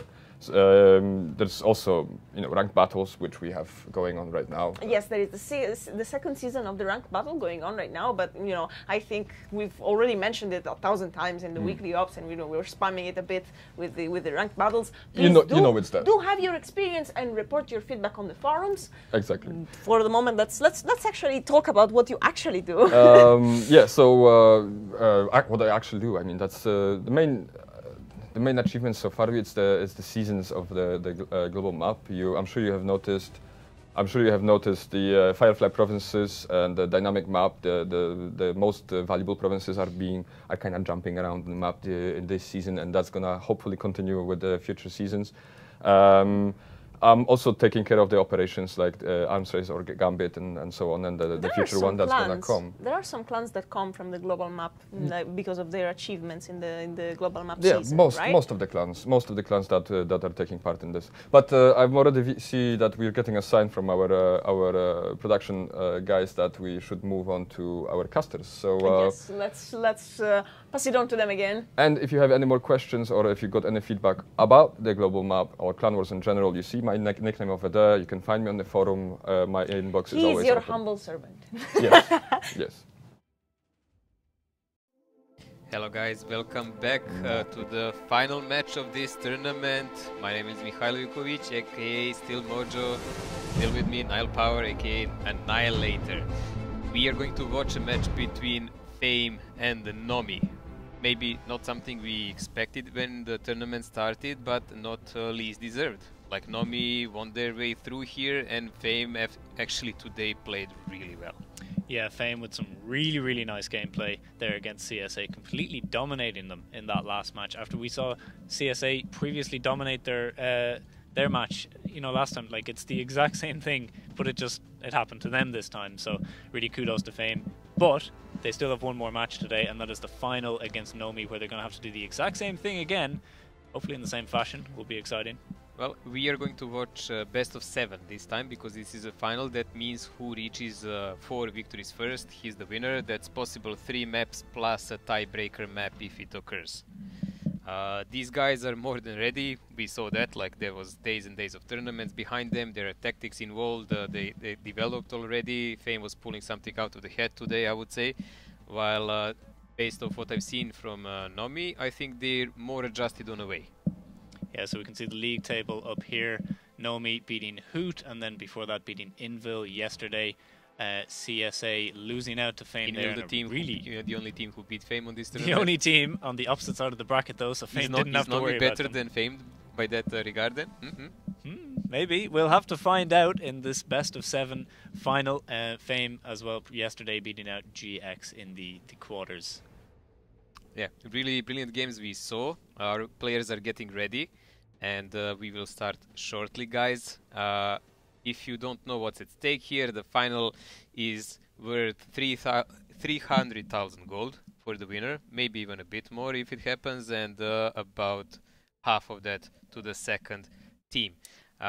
Plus, on top of that, I think 200 actually to the second team. Plus, on top of that, they will be qualified to play a battle against a CIS champion, which is a whole other story and a matter of the pride.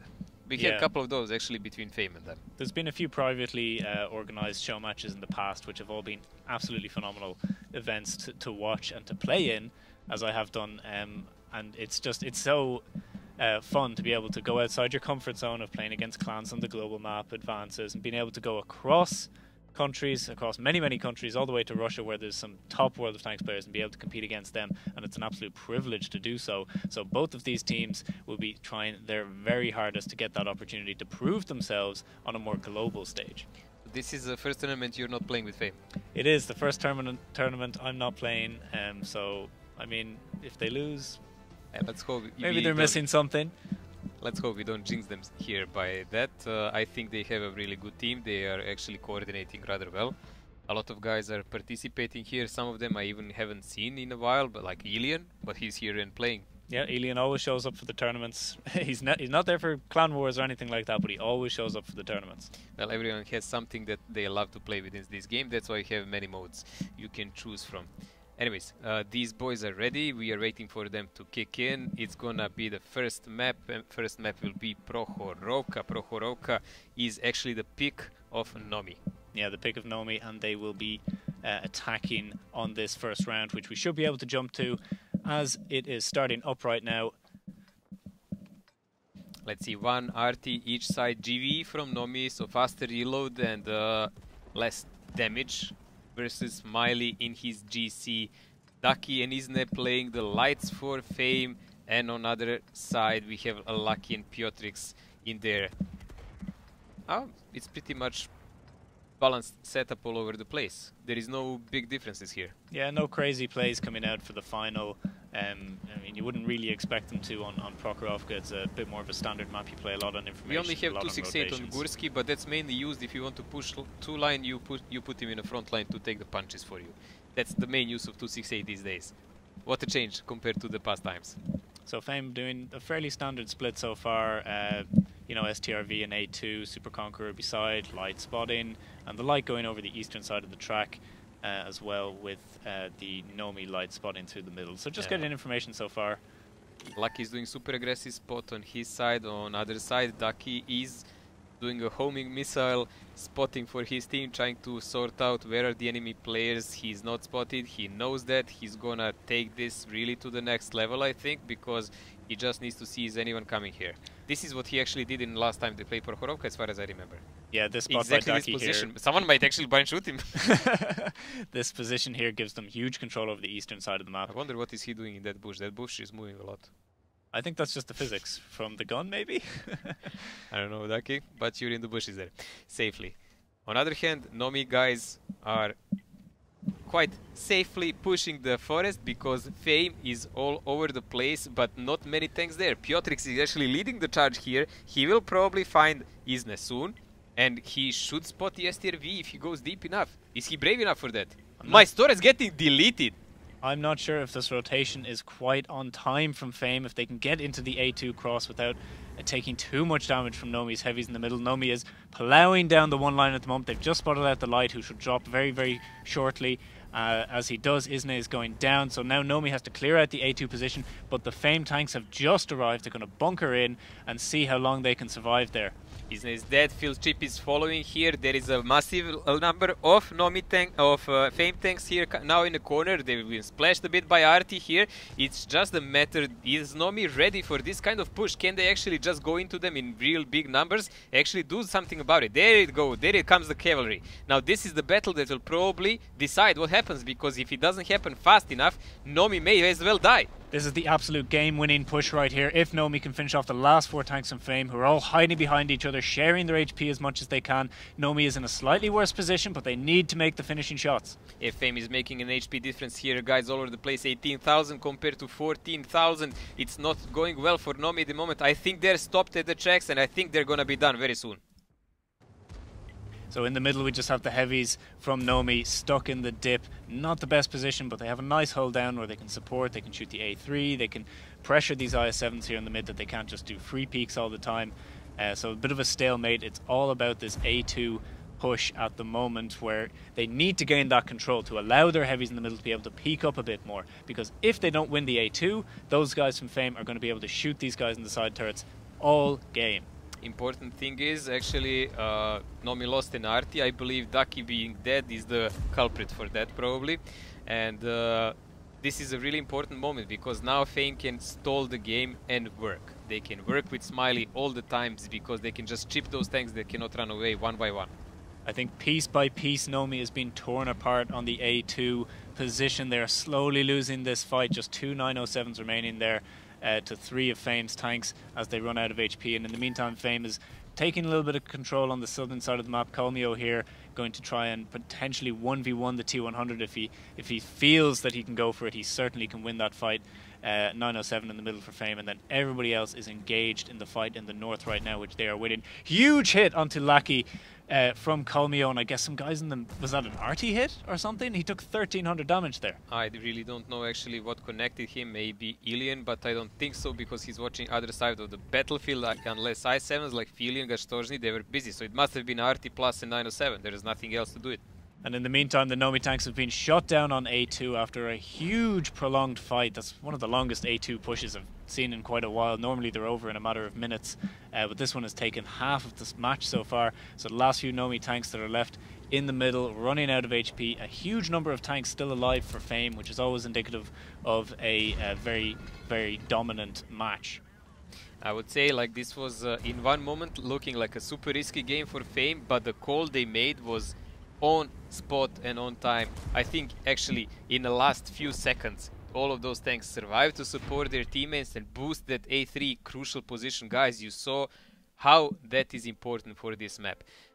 Most of the matches we've seen now actually ended up in rotation, pushing that 2 line in one moment, and if the team defending had already 4 or 5 guys at that A3 corner hugging each other and playing, they usually won the game. Because the cooldown they get there, if they team up well, focus fire, shield each other, is just superb. Only Artie can really work. And those Fame tanks got there a matter of seconds before the Nomi tanks did. You know, the rotation came out just as they were spotted pushing the 2 line. There was heavies kind of starting to move over as they got a bit of info that they weren't really playing the east. So it wasn't necessarily a slow rotation, but it was just about on time, because if it was maybe 10-15 seconds later, they maybe would have cleared out the 2 line too quickly for Fame to be able to pull that one back. Let's see the damage in this team. The damage panel will tell us a lot. Maestora, actually the guy who took the most damage in the start of the game, if you remember, survived till the end, did 3.7k damage. Not all pens, but there were some hard shots there. Yeah, the STRV on the 2 line from Fame only doing about 1500. I expect a bit more. I think maybe he wasn't double bushing effectively or something like that, because there was a spot that came out from the light quite early on. Isna had full information there, so I think he should have hit maybe 1 or 2 more shells, or maybe stayed in a bush a bit longer or something. But yeah, Maestora was on that A3 position with the Super Conk. Huge amount of damage potential, so that was well played there. Smiley did conservative 2k damage, mainly on stalled tanks there. I don't think Manio had much time to do that damage, because he was actually killed in one moment. And I really think, we didn't see it, but I think there was no one except Daki who could have entered, spotted him for other guys. There was no one else. Yeah, and losing that GW, not necessarily early in the game, but kind of in the middle of the game while Fame... He was the only guy who could dig up Maestora guys from that corner. There was no one else. Like, you would need entire team to push there, but even if you push entire team there, you would be shot in the side and so on. A lot of damage would be done. as a process of that. So that was the first round there. Fame picking up not a decisive enough win against Nomi there. Nomi trying a full push on the 2-line, not quite. It was a defensive round on Prohorovka, which is preferable by far, of course. And so far, we've seen Fame play on point. So that's the truth one. Nomi tried to surprise them, actually almost did it. And the only thing I can think of is they did it a bit blindly, you know. They didn't have a lot of tanks on right side. Ducky was pretty much alone, and they didn't have to push all the way like that. They could have tried to play more tactical, but I think they tried to scoop a quick win on a start maybe. If you remember the last match when they played against Hood, they tried that in every game when they were attacking. Yeah, so now they will be on the defensive side on Prohorovka, and Fame will be on the offensive side, so they'll hopefully won't do any crazy pushes as the defender. The advantage always sits with the defender. They actually never pushed as defenders. In both of the games against Hood, they played tactical and they played it well, but as attackers, they always try to get a quick win. It seems like to be their trademark. So we'll have to see how that one goes as the teams are readying up for the next round on Prohorovka. Prohorovka picked by Nomi. So taking that first round loss, not exactly great if that was the attack that they were going for. Hopefully they have something better lined up in their defense.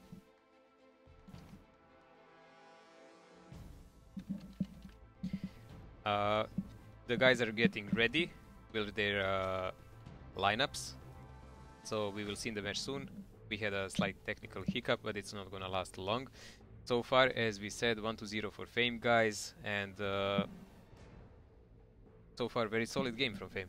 Yeah, and we will see Himmels right after this Prohorovka round, which we saw as a huge map for Fame against CSA. The only change in this part of the tournament is because it's best of 7. We have one more map actually in the pool. It's decided to be Cliff, mainly by the teams, and that would be the final regular map. And after that, we might have a tiebreaker if it comes to that, and that's Murovanka, which we haven't seen at all. Murovanka? I don't think we've seen it. Maybe in earlier stages, but not in this. Not in the playoff stage, at the very least. Yeah. So, any minute now, I hope, guys, this is going to happen. But until then, what can you tell me, mate, about advantages of a defense from the 2-line? Like we see in couple of variations. What is it dependent on? Well, the 2-line on Prohorovka, the advantage really is the length of the corridor that you have to push down. There's just a huge difference of a solid 500 meters of flat ground that you have to push over, that we saw Nomi going over with their 907s and a couple of heavies, and they just got farmed down as they got there. So you're already about 2,000, maybe 3,000 HP down, depending on how the defender is set up. So having that 3,000 HP advantage means you need a lot of additional tanks in your push. And the more tanks you put in your push, the more tanks that can die in the push if it doesn't work out. And that basically seals the deal if your push doesn't go. Like, if you're going down the 2-line, you have to go with a lot, and you have to keep going in. Nomi actually stopped once they got to about B2, slightly in front of the position. I think they should have just gone for just an overwhelm, because that's the only way you can stop Fame from just bunkering up, where they had like 3 or 4 guys in one position, all covering each other, shielding. Why did Fame come that on time? What do you think decided there? Like, what made them decide to come right there and then on time? It's just a standard sort of a rotation once you have the information from Daki on the hill. So Daki went straight up to the hill with his T100. He'd spot anything slow going over the tracks because he did quite an aggressive spot. He went over the hill. He's like, okay, guys, there's no push coming in over here, so there's no need to have all of our heavy sniping, all of our mediums or whatever sniping from the A6 rail. So we can move them. The only other place you can move them then is either overtake the eastern side, which would be a bad idea because they'd leave their A2 guys undefended, or they could move them back and support A2, which they were doing already, and then they spotted out the push from Nomi. So they were like, okay, just triple R, go full speed. We need to get there ASAP, but they were luckily already on the way. If they weren't on the way, potentially they could have been a bit late. But maybe Isna even spotted them on time also, so that would help. But finally, our guys are ready. We are going in a second game of this match. Turn in the sides. We have now Fame attacking and Nomi defending on Prohorovka. So Fame, yeah, the point up from the earlier round that we just saw. Nomi having to claw one back before they go to Himmelsdorf, which is very much Fame's shooting ground from what we've seen. So Nomi absolutely desperate for a point on this map. Let us see the lineups here. Smile again in Arti, Dakin Isne playing those lights, Shokish and feels chill, playing the STRVs, Papa Pavian in 268. This is the tank we usually see only in attack side and usually only one to take the beating if needed. On other side, Manio again in GVE, only one light, Lucky. And we have a Bachat. That's the difference. Not sure I really like the choice of just one light tank, because you take a Bachat in its place that they seem to have leading their mediums to go to the hill. For me, it just says a mentality what you want to do with the map. That means you maybe want to fight more on one side. And it looks like the tactic they're playing again, because if you see, Gursky is pushing ahead of his guys, and this is almost the entire team on this side. So a huge commitment here from Nomi on the eastern side of the map. Fame a lot more spread out, a lot more conservative. A couple of heavies in the middle, some guys in the forest, a few guys in the hill. So Nomi is very much kind of taking the aggressive stance so far. Guys coming through the town here with the 907s. Daki's trying to run away. He managed to cross the rail. Make it. Ooh, 2 shots going into Daki, but leaving him on half HP, and he shouldn't receive any more damage, which is fine, because he can now roam over to the other side of the map, help the other light Isne spot, and maybe get some information in the middle. Yeah, we have a lot of mediums here pushing the top of the hill, but there is a huge crossfire here from Fame. If you can see it, Katya and the guys are already aiming. Gursky is taking a lot of damage here, but there is also a lot of mediums from Fame here. I don't think this is gonna work for Nomi, man. No, I'm not sure this is a great push from Nomi. I don't think they were anticipating all these mediums from Fame on the hill, because now there is a huge crossfire. All the 277s need to do from Fame is come up over the rail and they can shoot. But these 907s from Nomi have actually dropped into the water. That protects them from the rail at least, but it leaves these guys on the hill to just have a free farm and shoot down as they have to try and shoot upwards. Smiley taking out Gursky in the bot shot, and I think these 3 907s are done for Nomi. This is a massacre, man, because look at the HP difference already. 8 or 9,000. Also, this position is so inferior because from up you can angle your tank down and shoot them in the top of your turret, while these guys cannot actually do it. They can barely return the damage. Just Egg is trying to push up and help his teammates. It's just not gonna work out, man. Nomi is already massacred. This is it. Oh wow, Piotrix is trying to take over the middle here with his i7, but look at this, Maestora and Ilian are holding it off with Super Conquerors. They're far superior in this kind of situation, especially helped up by the rest of their team. A slight brawl here in the forest, I would say, one-on-one light tanks, Isne versus Lucky, but yeah, you can see who is the guy who played the pro league here, man. So yeah, Fame taking the second round against Nomi really decisively here. I'm not sure exactly what Nomi was intending to do. They went for a full push on the eastern side without clearing off the hill. Just seems to be a crucial mistake. They just walked into a massive crossfire I don't think they without any information. such amount of Fame tanks there. It looked like they were red, a couple of stacks ahead. Well, it's not exactly a non-standard setup to have a couple of guys in the hill, a couple of guys in the mid, You have guys 5 in the one mediums line. there, 3-4 heavies covering them from down, couple of heavies from the mid. Yeah, it is, man. They left nothing in the forest. No, they still had like what, 3-4 tanks in the forest, I think, and they had the light quite aggressive in the forest spotting. So It was Isne in the forest and pretty much no one else. Like really, almost anyone from the team. But never mind that. Fame really did a number of Nomi on this, but Nomi were the guys who actually gave an order for the push, and then they were left without any choice. Let's see the damage actually done in a game. That's a part that we like to, VN8. Head padding, red line, fairly sniping, of course, from the distance, over 300 meters. Classical Fame player, right? yeah, huge. Like it's just a complete stomp here. A huge amount of the Nomi guys didn't really get an opportunity to do any damage, just driving into that massive crossfire. Gursky was the first in the push. Costa, Pancernik were on that hill. 907s, look at this. Yeah, they just got completely demolished. That's the GG part of the game. Like all of these 907s and everything here, they barely had a chance to give a shot to the enemy. On other hand, if you can check out the enemy line here, Billy and 277s were sniping from distance. You had 907s just to hold them off. Super Conquerors were holding the middle, so all of these guys did massive damage. Yeah, so really Fame not having to do a huge amount that game in terms of tactics, just, oh, look, there's some 907s, let's go push them. But this is exactly what we were talking. Nomi should not really push them while they're defending. Like, they already lost the first game like that, and this is the second one. And this was Nomi's pick. They picked to play Prokhorovka. I guess they wanted to surprise Fame, but there was no surprise here. There was really no surprise here.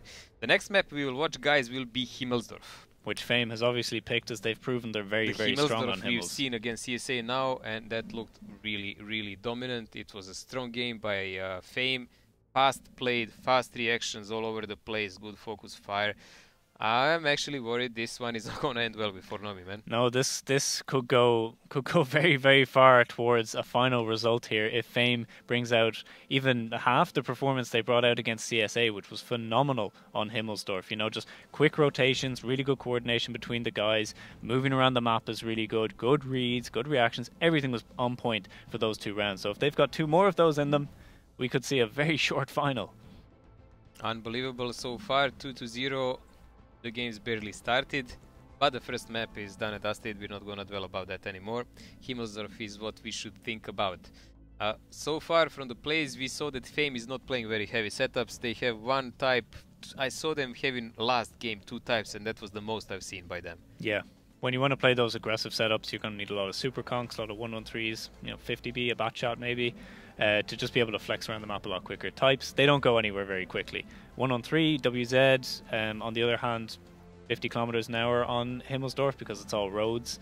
They have very low terrain resistance on those, so you can zoom around the map, move your 907s around really quick. Everything's just about the rotations. But a lot of the play they did so far as I can see on Himmelsdorf, relies heavily on good calls and rotation. Like basically that they have a couple of tanks here and there that are used to anchor up the map. You put a type here, maybe a super conqueror here and there, but basically all of these other guys are pure rotation, like 1-1-3s, 50Bs, batchats and so on. And they don't necessarily actually have to rotate on the same spot together. They're not like a single unit. Yeah, exactly, and that just plays into the individual skill of Fame, where you can have guys make those, you know, very small micro decisions themselves, like, oh, do I need to quickly push this corner? Do I need to wait for someone? How we focus fire? That's all going to play into Fame's advantage on Himmelsdorf, where there's a lot of tiny little close fights between small groups of players. Yeah, we've seen a really good shootout between them and GX, if you remember, on Himmelsdorf, and when Fame pushed into them, it looked kind of close in one moment, like GX actually managed to stop them. But then that attrition war you were talking about just came Fame's side. But never mind that now, guys. Himmelsdorf is starting. We are going to watch Nomi in attack side and Fame on defense. So Fame will be from the south side. So Fame here in the previous rounds anyway, taking full aggression against CSA and going all to the middle. So we'll see if they have something similar to that lined up. Nomi, on the other hand, taking a lot of 1-1-3s. We saw those earlier on, used somewhat successfully. They're good for a push, but not if the push is into a crossfire. Yeah, Fame in the last match actually pushed the 8th line, and they had, I think, my store and a couple of guys on 1-2 line, and they pushed one guy, I think it was Kerry Berry, in the middle as a ruse. But I think they will probably change the tactics now, expecting that Nomi is paying attention on the class. So Fame spreading out, no immediate push apparent here, sending a couple 50Bs to the hill, type, super conk, 277s to the middle. I think the 277s actually might push over the green area. He's Papa online, will he give a shot? Oh no shot, maybe he's not, I don't think he's spotting those 268s, yeah. But the 277s from Fame have pushed over the field. That's actually giving them a lot of control now, because they can support those tanks as they spot out any of the rotations. There go Kiriberi again pushing that middle. That seems to be the thing for him, but I think it's played by Spawn, mainly Maestora, and him watching the 8th line immediately and up to see is there anything spotted from the enemies. But this is a huge domination by Fame already, because look at this, Gursky is pretty much squeezed here between Hammer and Anvil, man. And Nomi is reacting in part. They're moving their 1-on-3s back from the hill and from the 8th line over to the 2 line to try and support, but it's too late for some of these guys as they're getting quickly picked off by Fame on the 1 line. But Fame is now in a bit of a problem because some of these guys are locked down on the E1 position as the 1-on-3s are charging across the open field here. They're going to kill Smiley really quickly if he's not supported. Yeah, there is a huge counter push here by Nomi. I would say they definitely have the numbers, but they have to face the guys in the crossfire because some of them are on the red line, still trying to kill Gursky because no one could actually turn around Gastozny, and the guys are playing from the 3 line, and we have a couple of guys from the 1 line. But advantage in numbers is here on Nomi's side, but 5000 HP advantage for Fame says it all. Yeah, huge trades coming out here. The 1-on-3s are continuing their push. This E1 position is being held by Fame. That's actually really important, but the 1-on-3s have ignored it. They are actually trying to push through, but the problem is they're not actually getting through. Some of the Fame tanks actually blocking them, as they will take more damage from the F1 position. Huge crossfire here coming out from Fame. I think it's well executed. They've dropped a lot of HP off Nomi, and they've made the best of the bad situation, but Nomi should be wrapping up the 1-2 line there. Yeah, 50Bs managed to run away. They lost pretty much all the defense of the 8 line from Nomi. Kerry Berry, Philly and Alien are pressuring the cap, and Kerry Berry kind of hastily picked here, but it doesn't matter because these guys will delete him, but they will be out of the shells now. And there's two 50Bs from Fame ready to retaliate as the 50Bs are coming around the corner, and they're down. And Camille also from down. So that's the defending tanks from Nomi here over the cap being very quickly shut down, and Nomi is running out of hit points. The guys in E1 from Fame are still alive. They haven't actually been finished off by the Nomi push. They went through, they pushed the 3 line, but that left them completely open to the guys in E and F1. On the cap here, Shockish and Costa still shooting out from each other, but I think the cap, once the 50Bs from Fame come off reload, is going to be secured. HP wise, the game is close, it's 1600 HP, but in reality Fame does have an advantage because they already won the rail. As you can see, Insane is chasing the last guy there, and he will probably win the game because he played aggressive, he took the shell, he just now needs to make sure he pens the shell. There we go, he does it, so that leaves only one guy, General Junior, to defend that entire part of the battlefield against a couple of Fame tanks, while the 50Bs try to do something on the other side, but I don't think Marcel and the guys are able to do it, mate. Yeah, there's a huge lockdown on the cap right now. There's a triple cap going. Marcel's going to have to make a decision now in the next 10 seconds about how he's going to do this. Elian and Feely are going to be ready and going to be pre-aimed on this corner. WZ from Fame coming in from the west as well. They're all going to be ready. Elian knows that he can finish off this 50B, and Nomi cannot make it back in time. And they are going to actually probably cap out or kill the last guy. It doesn't really matter how it ends, doing damage is the way. But if you watch by HP, here this was actually quite close game. 2.3k totally remaining from all the tanks of the Fame. Like, that's like one heavy tank, man. Yeah, Nomi had some good play at the end to try and bring it back, but some of their pushes slightly more inefficient than they could have been. I think, you know, going down that 2 line, there was no need to go in between the 2 groups of Fame tanks. Why not just go down the 3 line, and they would have been just between the 1 group. They were not aware that more tanks are waiting for them down. Maybe not. Maybe they weren't spotted. That's true. I think they misplaced those 2 or 3 tanks in the back that were actually crucial for them, and then they couldn't actually. What they wanted to do is delete Smiley and maybe 1 heavy tank behind him, and then turn on the guys on the red line. They didn't expect there is like 3 or 4 more guys there, but that's not the only thing. They were actually losing the battle on the other side. They lost the play for the hill and 8 line in the same moment while this was going on. Unfortunately, we couldn't show it all on the camera, but tanks were also falling there and they had to run away. So in reality, this game looked really close, but tactically looking on a map, Fame had advantage all along. It was just a matter where they closed the game. Positive, like with anyone suiciding, doing something silly, wasting HP and so on. Yeah, we saw a lot of nice cap holding from Fame as well with the 50Bs and 277s, I think it was, on the cap, where they were just continuously baiting in Nomi tanks that had to make resets. So they, and you know, in the end, just get 3 guys in the cap. Nomi's going to have to come out. You know they're low HP because it's right at the end of the game. Everyone's been in a massive big brawl. Nobody can just charge in with full HP and reset everyone. So as soon as they peek around, finish them off. I would like to see a damage now because there is a few interesting details here we can notice in these teams. Costa from Nomi actually did more than 4k, 4.1k damage here. He's the only guy who went that high, but there is a couple of guys who did almost 3k. Mainly, most of them were on the rail fighting all the time. And as far as Fame is concerned, Insane. 5 kills. Yeah, 5 kills, that's really high. 3.4k damage. He is the guy who survived the last on the rail and did the most. So yeah, that's 3 rounds now gone to Fame. Nomi failing to pick up another one, and we come into potentially our final round on Himmelsdorf if Nomi doesn't turn this all around, or if Fame continues up with some really, really solid gameplay. Yeah, this really might be, guys, the last game we will watch on this tournament, because this is best of 7, as we said. If Fame manages to take this one, they will win with 4-0 over Nomi, which would be really, I would say, strong statement from them coming today, because they already beat CSA 3-0. Yeah, and that was a huge, this is like huge we woke result. up and, oh, we're gonna play. Finishing the semi and the final with complete wipeout scores, like that's just a total statement to say, you know, we know that we're kind of one level above and we're just completely wiping level after level. Wow. Well, it still has to be proved. They still have to do it, though. That is the key thing. They still have one more round on Himmelsdorf that they need to close out to make that statement. So if they fail to make the statement, it might be interesting because then we'd be going on to a different map. I think it's Cliff is the third map if Nomi manages to pull one rounder back from Fame.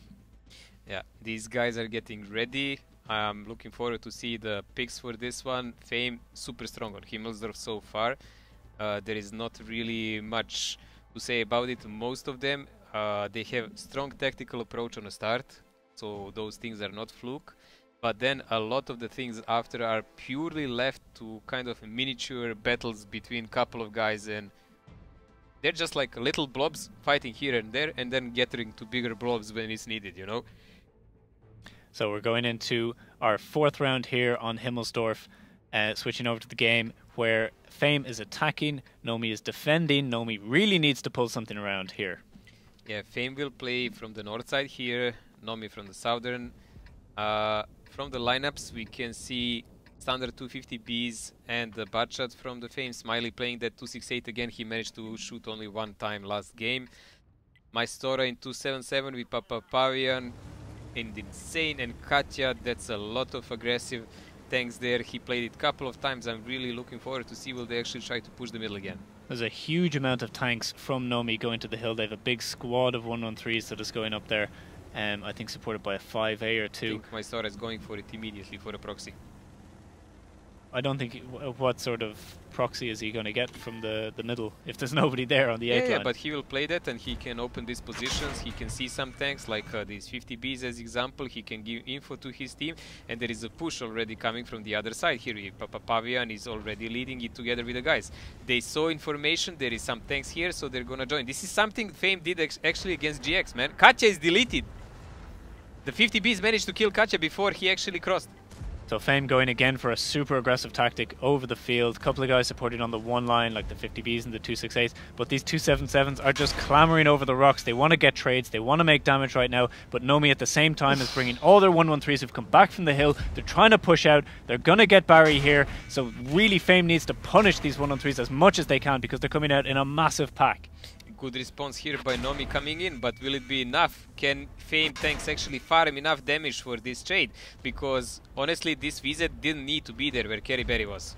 Nomi is losing so much HP trying to finish off these 277s. There's huge support in the back with Type, Super Conk, but really Fame just needs to hang on with these last two heavies behind the robot. I don't think Nomi's going to be able to finish them off. That is going to set them up really badly because they spent so much HP trying to push out and kill these guys. They've spent all of their HP on some of these 1-on-3s. Isn't it simple? He doesn't have the DPM. He can shoot these guys, but it's once in a never compared to what's done here. All of these guys shoot like 2 shots while he shoots 1, and he's gonna get pushed rather soon. Gastosny and him, they're holding this corner, but there is a huge advantage here for Nomi, but it's melting away actually, mate. They are kind of starting to sell the game over. So on the 2 line, the 250Bs from Fame have tried to make an impact, tried to flank, but it seems Elian is... Well, they've picked up the 268, but I don't think they're going to get away with it. Elian getting taken down there. There's still 150B on the 1 line who's safe behind the tracks. I think he'll be able to survive for now. I feel he's much more careful in these moments. He's actually on 4 HP, and this is what 50B needs to be in the last seconds of the game. He really needs to do those clips. As soon as he's reloaded, he can push them in the back. Almost a double HP for Fame here, what looked like a desperate situation. It turned out to be a super big farm for Shokish and Killzor, I would say. Yeah, huge farm from those conks being able to just continuously shoot the 1-on-3s as they were trying to kill all the heavies that were behind the windows. You have to make such a commitment to try and kill those guys. That's why they were there. They were there to bait Nomi into the guns of these super conquerors, and it seems to have worked out here. Fame with more than double the HP, trying to wrap up this round, trying to close in on the last few Nomi tanks left standing. Philly managed to clip out Lucky on 2 line here, and he's getting ready to press to never easy. I mean, this is almost getting over because Fame has a couple of guys with 100% HP. They're not gonna go in throwing water like this. Shokish is pushing steadily with his Super Conk, and there is no one in this game who can actually do anything about it. Oh, that was actually a HE pen coming in on the back of the 50B's turret there from Shokish. I'm sure he will put a nice scientific reasoning why he had it loaded. So that seems to be the end of it. Fame picking up the 4th round in a row here against Nomi. First map, Prokhorovka picking up the 2 rounds, and now just on Himmelsdorf picking up a very confident 2 rounds again. Shokish not penning his last shell, but still insane. Ready from the back of never carry. Never easy carry. It's not easy against Fame. It's proven today. 2nd match in a row, finishing with a 0 score. Potato for the enemies, man. Like, what is going on? Raining potatoes all over the place. 3-0 against CSA, 4-0 against Nomi in the finals, and that's pretty much concludes our tournament here. Let's see the damage and let's see who farmed the most, man. The damage for all of Oh! 5k coming out from Shokish and 4k from Daki. Huge damage coming out from those Super Conquerors that just kept to shoot, shoot, shoot. 5.1k Shokish, Daki almost 4k here. Every shell almost penetrated. Isnet doing 3.6, but he had a really good opening on them. Also, it always looks somehow like the cards settle as Fame wishes when they're counter push. Katya, I don't think he fired a single shell. No, he fired, he just didn't hit. Yeah, that was well, someone like has to die in a big you know? push. Someone always gets caught out. It just happened to be him in this instance. So no, he was just deleted to 50 Bs while he was crossing. Yeah. There was no survival there. But Fame actually came back from really dire situation one moment. So there comes like that team handling that was much better done in those moments. Yeah, Nomi really tried to have like the instant counterplay, going out with the 1-1-3s to finish off the heavies, but I think this is exactly what Fame was looking for. Yeah, this is, guys, what it looks like to win this tournament and make a statement. Kudos to you guys. Congratulations. Thank you for playing this. I enjoyed a couple of the games. Do you have anything to say? Yeah, really enjoyed coming out here to Paris for the first tournament I've casted. Really enjoyed myself, and we got some fantastic games here at the end to watch, which makes it all the better. So, yeah, everything except Abundance of Sun was really great. But let's see what our hosts have to say about all of this. Goodbye, guys. Hey, we're actually completely astonished and stupefied. Like, let's just say that whatever you put in front of Fame, they just break it to destruction. Probably, you know, we were saying that they had kind of a rough start previously, these previous days. But yeah, I guess they were just, you know, building up for the bamboozle. Yeah, especially against that match. I believe it was Invincible in the qualifier stage. That was quite surprising. And it seems like Fame just warmed up through the days. It was probably a feint. That's my point. Well, it's possible. It's possible. Knowing that Killzor, he's a man of many talents, so he might have actually planned it as well. So that's possible, yeah. Yes. But guys, let me just put my tinfoil hat and. Guys, just wanted to thank you for participation, for all of your questions in the chat. I've been answering them in between matches. Thank you for participating in our small yet very funny giveaway. Yes, and congratulations to the winners. You will be contacted soon. Don't call us, we call you, remember? It's not a problem if you call us, but you know, like, if you want something, we will come and get you. That's it. So yeah, I think it's time to wrap up. But before we do that, we just wanted to remind you guys that this is not over. There's also the next weekend when you will see the show match between the Russian server champions and, well, now we know Fame. So definitely tune in to see that, because now it's a matter of European pride, right? So it's kind of important. Yes, and unfortunately you will not get to see our faces then, but or fortunately. we will be there in spirit. Yes, we will definitely be there. So thanks a lot, guys. Thanks again. Enjoy the rest of the evening. I hope you will have fun in whatever you plan to do. And I hope that I will see you in chat on the next weekend. Yes, it was lovely to cast for you. Bye-bye.